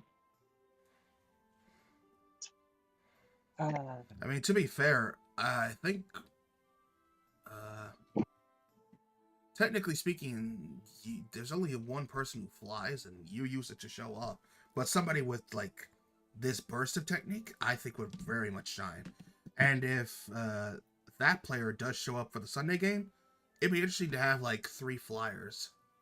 Maybe even 4 if I can get a Kargagen. Actually, yeah. Well, goody. 3 flyers. Alright. That should be the last bit set in. Let's give it a test. And you see him step back. I can see you backing up. Just a little bit so you have some space to go out. I'll catch you if it looks like you're going to fall. Promise. All right. Here goes, well, everything, I guess. And I'm going to activate the thrusters. I'm just going to fly like 2 feet up in the air. Nothing too large. Alright, then. Here comes the sleight of hand. Now, would you like to do sleight of hand or acrobatics? I think acrobatics. Alright.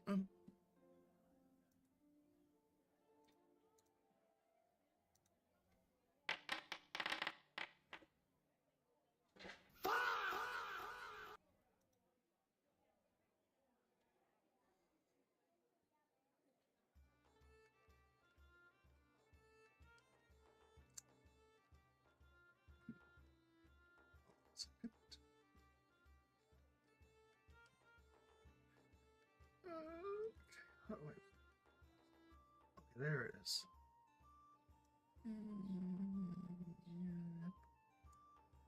Bernard, I'm gonna need you to give me a dexterity saving throw.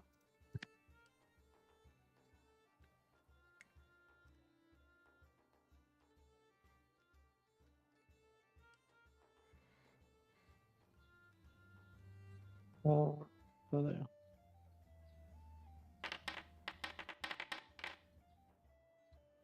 He thinks I may be okay.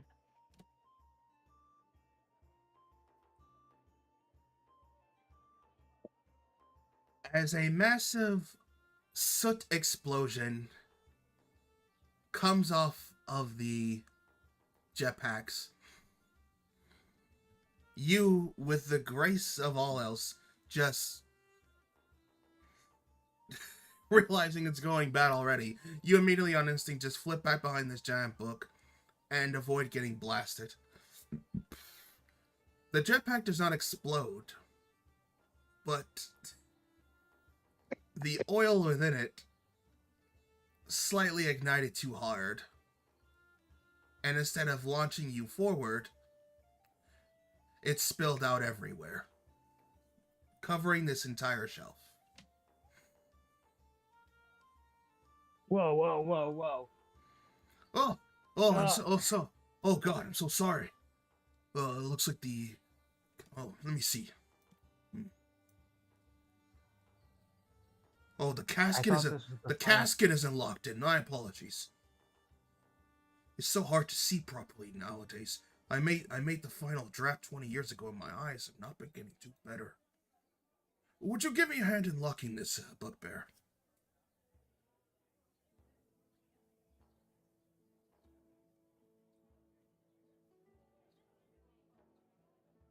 Bernard? Oh, sorry. He was asking you if you could give him a hand in locking the casket where the oil is being contained, because the oil container spilled out as the thruster went down, and there's oil everywhere. Yeah, sure. I need you to give me a dexterity check as you are now stepping into the oil.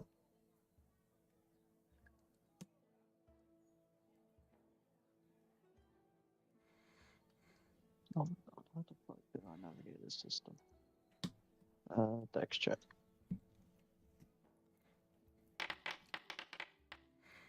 No, that's not one.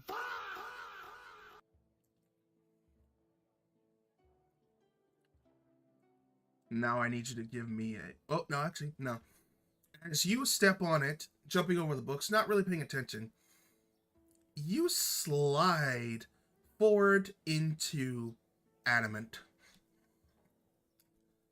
And I need you both to give me dexterity saves.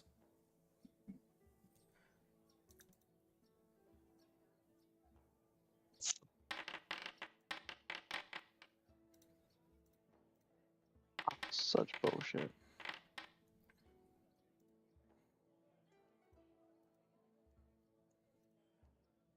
Well, adamant, you managed to swerve out the way with good movement. Stepping forward, and Bernard, you managed to avoid slamming into adamant, but you trip over this book and you go prone. Oh God, I'm so sorry. Hold on a second. And you see him raise his hands as he raises another ward, and it flashes over the area as as the oil just disappears. That should be better. Again, I'm and it'll work. Yes. As soon as we get this chassis locked back in, let me get some fresh oil.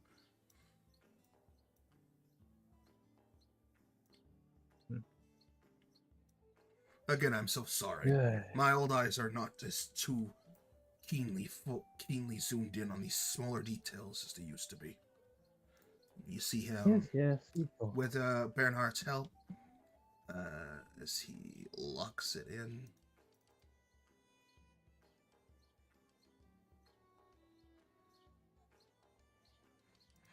All right, let's give it one more try. Still want to do acrobatics? Yep, I'm an acrobatics boy. I'm gonna step away. Yeah. Yep.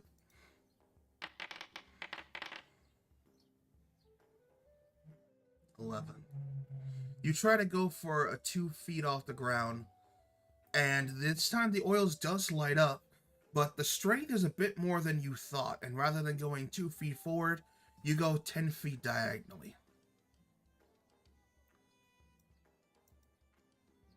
That was better. Well, it's also a bit out of your control. That's just the first elevation. As you go up 5 feet and then 10 feet across, as you are basically zooming around now. I need you to we're going to roll a dexterity save to see if you can gain control of this or if you start flying around wildly. Save is still an 18.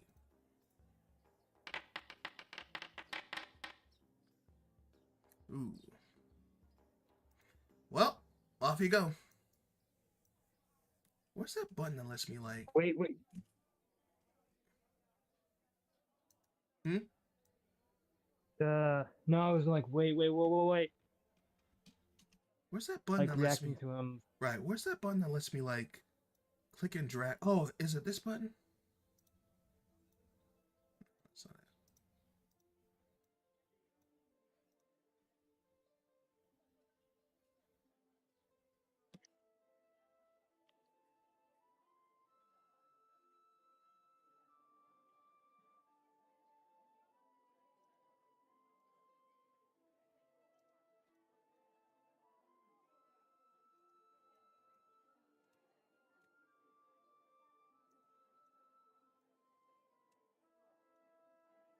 There's like that option that lets you, when you click down on something, you can either press space or control and lock that in as a turning point for movement.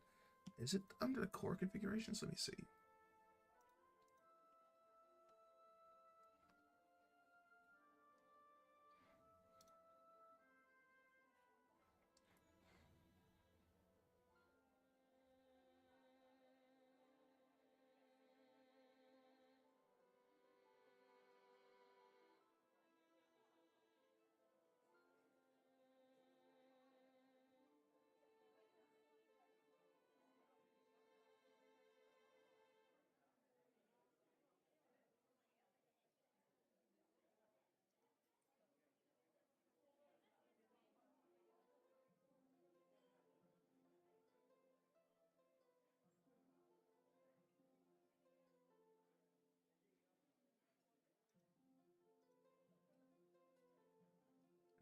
So let me look this up.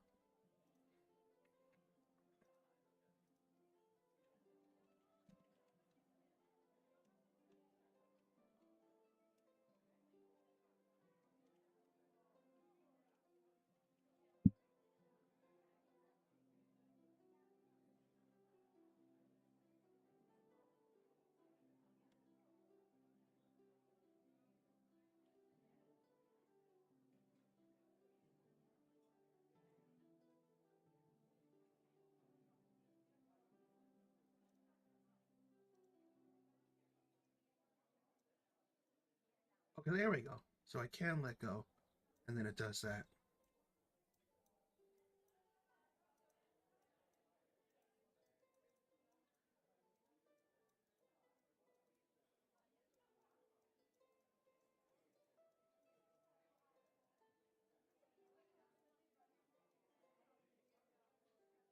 You ready?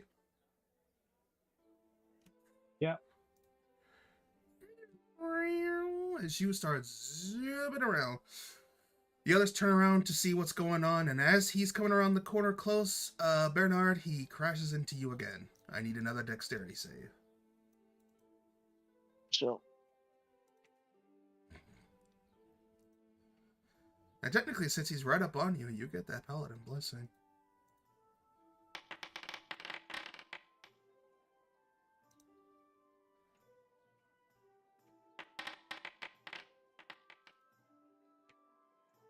Uh, 21 plus whatever.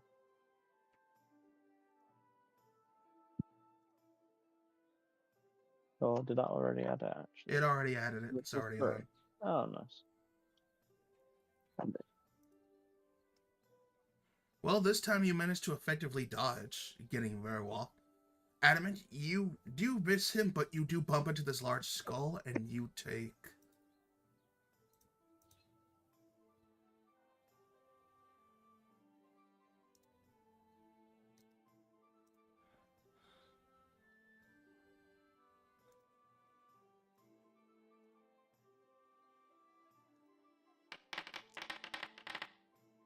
Ooh.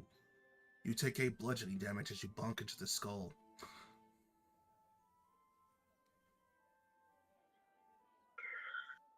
Are you sure this thing's faulty?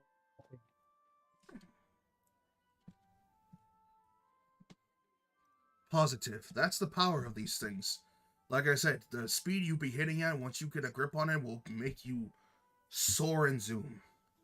But also, like I said, you'll want to especially go for short bursts and jumps for now. But maybe it's better you try this out, outside. That way you won't hurt yourself like that.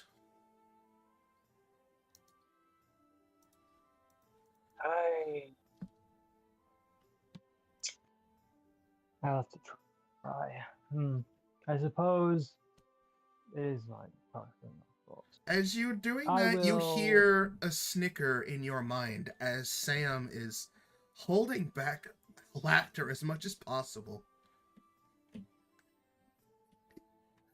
Oh, Latanya. Oh, the trickster god would love to see you like this.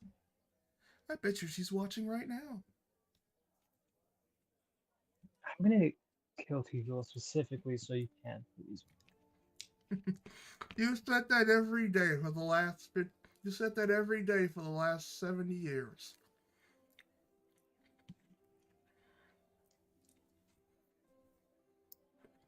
And you see as you both get Wrap on it up all you want. You see it both getting on the giant's hand as he escorts all of you out, and he's like, in the meantime, as I said, it will take some movement and adjustment, but rest assured, when it all comes said and done, the sky will be yours. And like I said, I do hope with that change in experience, you'll rethink my other offer.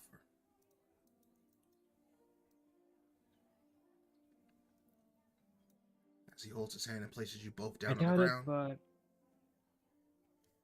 I suppose we'll have to see. Of course. And you always know how to find me when you're ready. Plus, when you get that control of it, you could get to me even faster than on your own feet.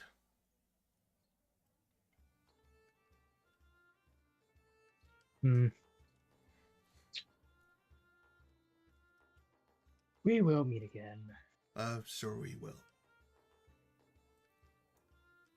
I don't suppose you want to know where the others are?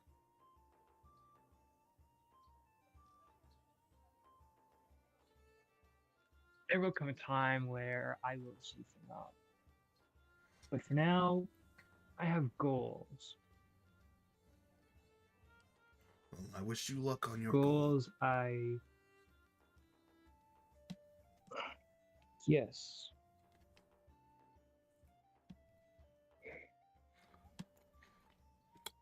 And I do hope you come to see someday that, despite your pain, your life can be defined how you want it to be, not by the pain you felt.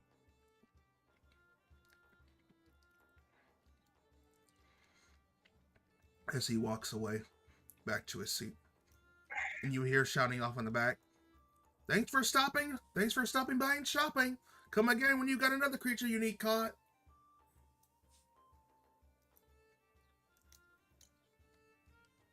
I did not like them.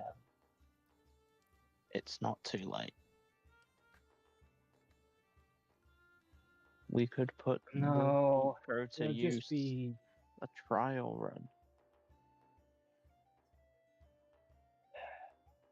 it would be it wouldn't be the same. Let's find others. Hey, Adamant, is a cockatrice from this plane? Roll me a nature check as he asks you that. Would Adamant know? Roll me a nature check. with advantage because of uh I think it's a plus. I think it gives a plus, or let me see. Is it a plus or a def?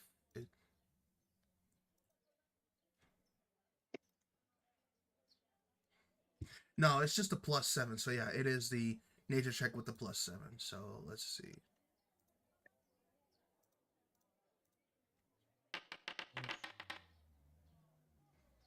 Whew, 25. 1 second. Let's have to be sure.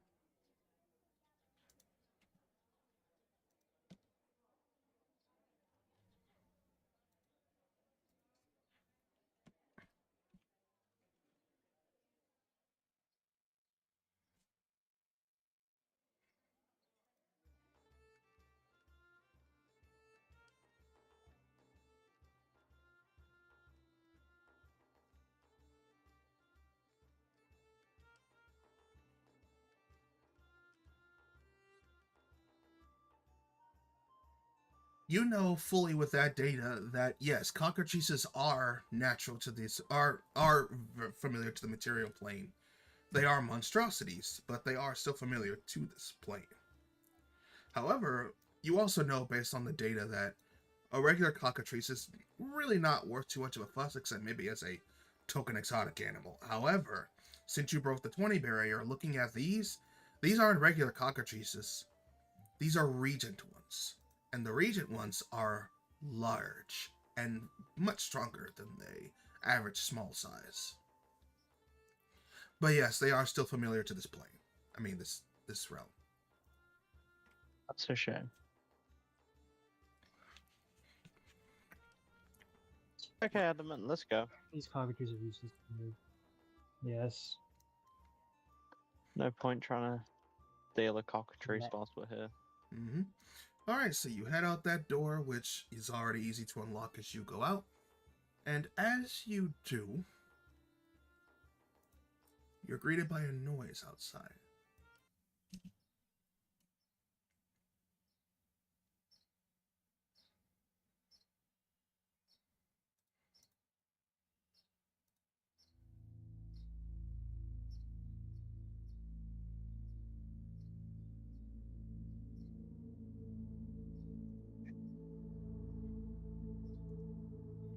As you hear,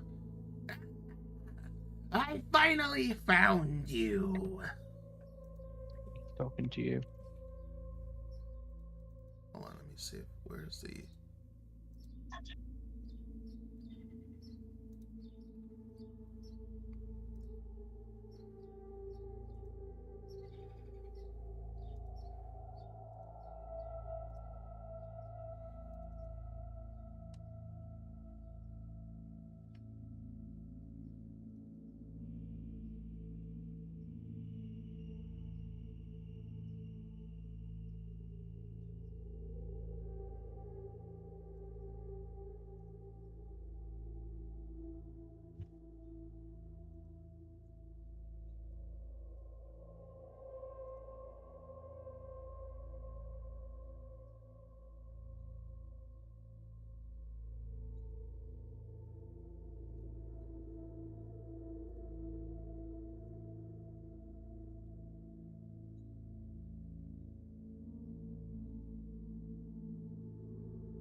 brings you into the scene, and you guys are greeted outside by a noise, and you see several people standing at the edge by of the flooded part of the dock.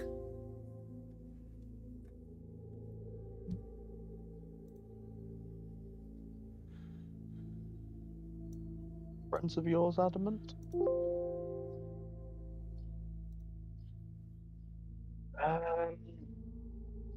I don't believe so.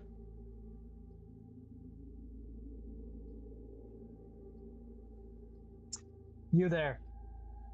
What business do you have with us? I have nothing to say to you, metal man. I am here for you. As he points at you, Bernard.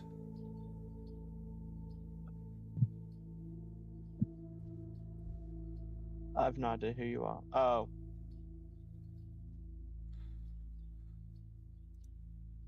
You think you can just ignore me? And you see, of course, coming forward is this kind of scraggly looking kind of halfling that seems to be wearing tattered clothing and has this wild, bloodshot look in their eye as they seem to be almost kind of ratchety, but also kind of sinister. Their clothes are torn, their smell is eminent, but their eyes are full of manic. Yeah, sorry man, I have no idea who you are. Don't you dare pretend! It's me! Hobo Baggins! Nope. Roll a history.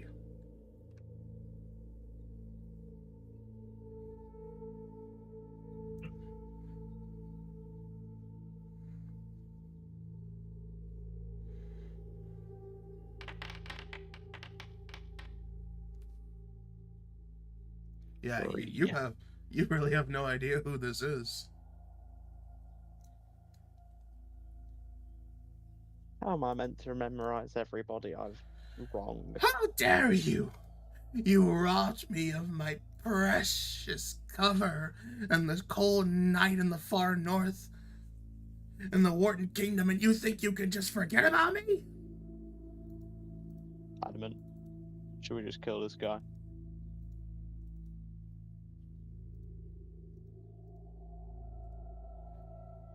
I didn't hear a no.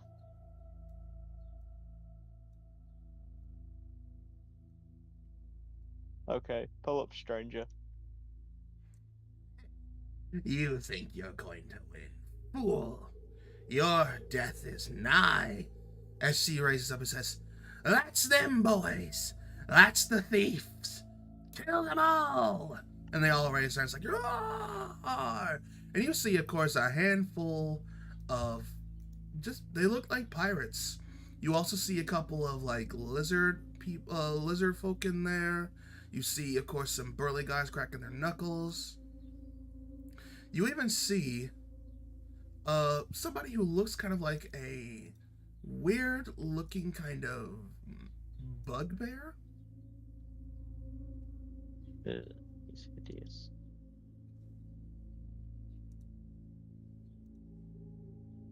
Can I cast a spell? Alright, hold on, because now it is initiative time, but first I need to...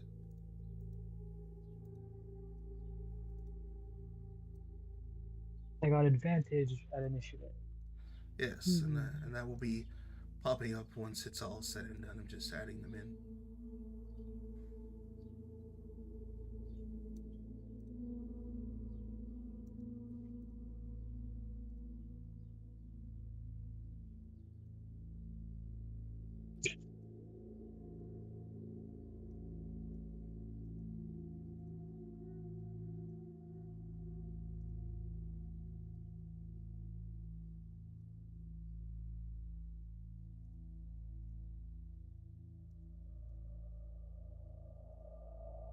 You said it was a +3 spear that I got, yeah? Yeah, I already added it to the sheet as well for the attack, so don't worry. Yeah, I'm just doing it on mine as well, so I can see it on my end.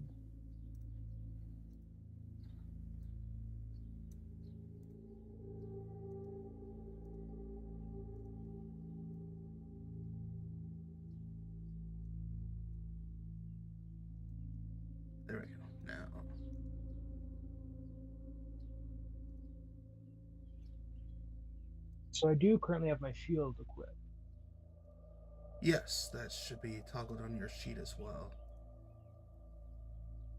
Yes, your sentinel shield is on. And these are all one-handed weapons, so they kind of work like that. Alright, with that in mind, let's go ahead and roll everybody's initiative.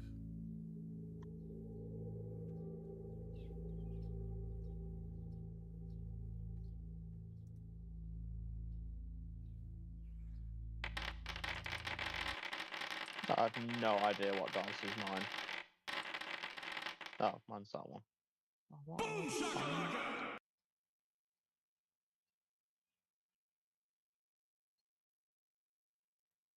Admin, you don't give me advantage, do you? No, I just got advantage for myself. That's selfish. Yes, and Adamant, you rolled pretty decently. Ooh, and you did not, Bernard. Do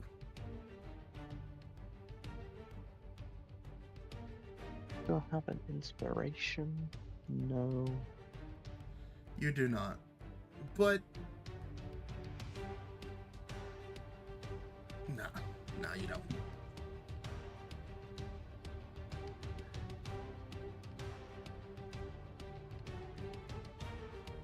Oh, and I didn't fully explain this, but to use the jetpack features is a bonus action, including to deactivate them.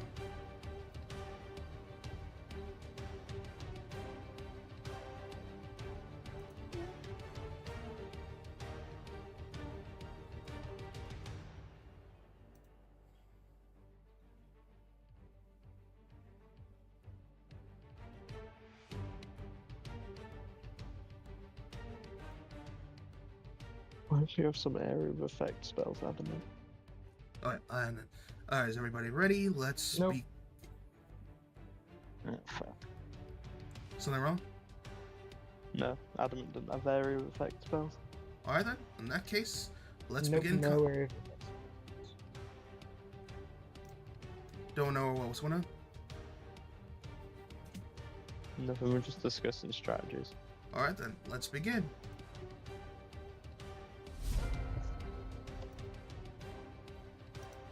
As the pirates all roar with rage in their hearts, one starts to move out.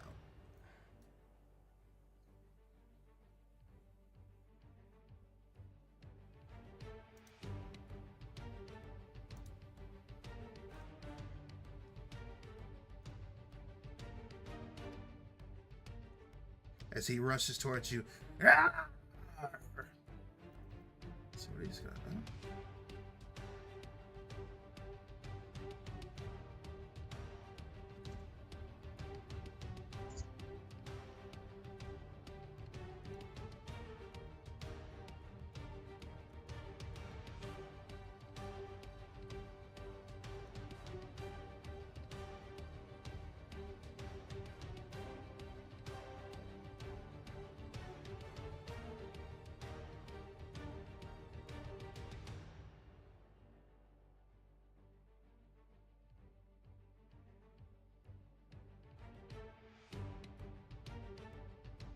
Move right about there, and they will throw a dagger. Preferably.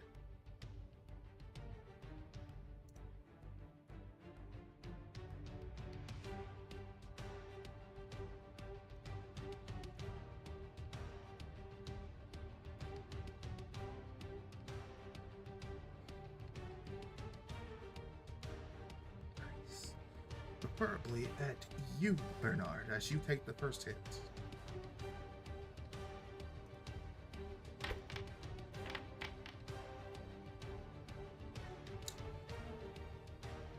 That is going to hit for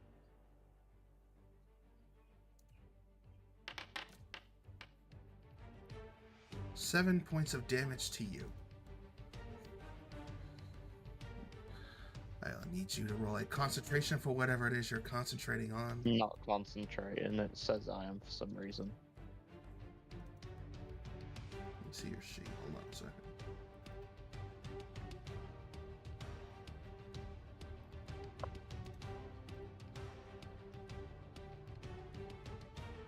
that's weird. Hold on, let me delete this.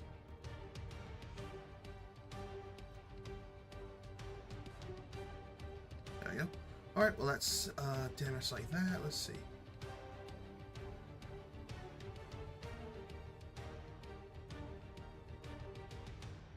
As they throw another dagger at you.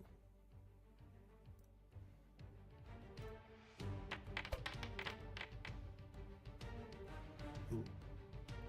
That is going to hit. For another 7 damage. And then finally,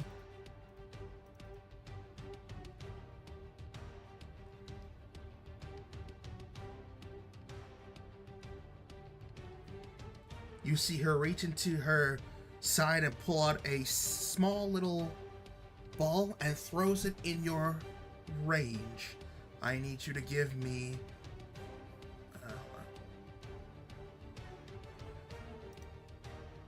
a wisdom save.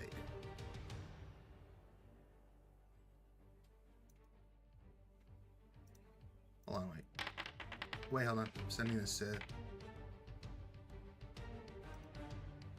There you go. Wisdom save.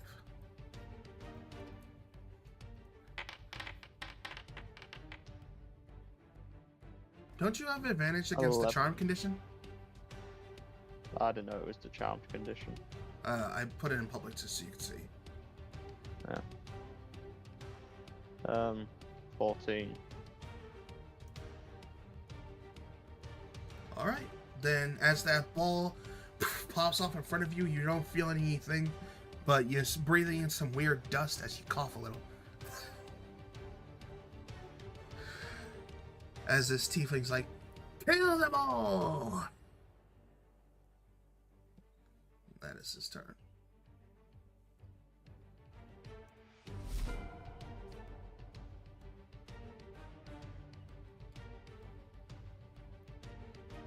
You know what, relatively speaking, I should have had them all attack as a pack mentality.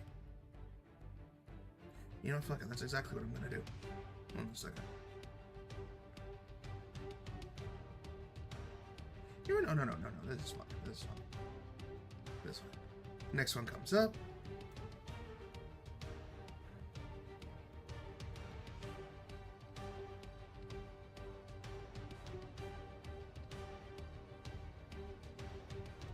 Does the same thing.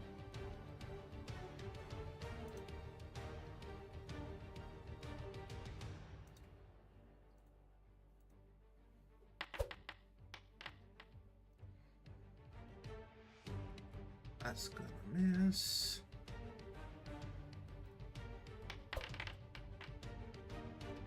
That's gonna hit.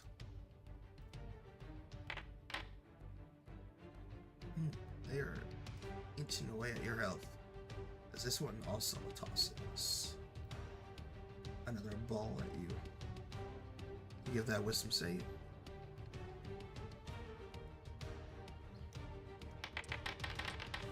There it goes.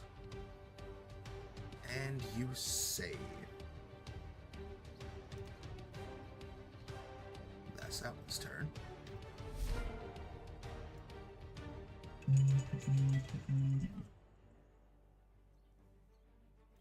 Set.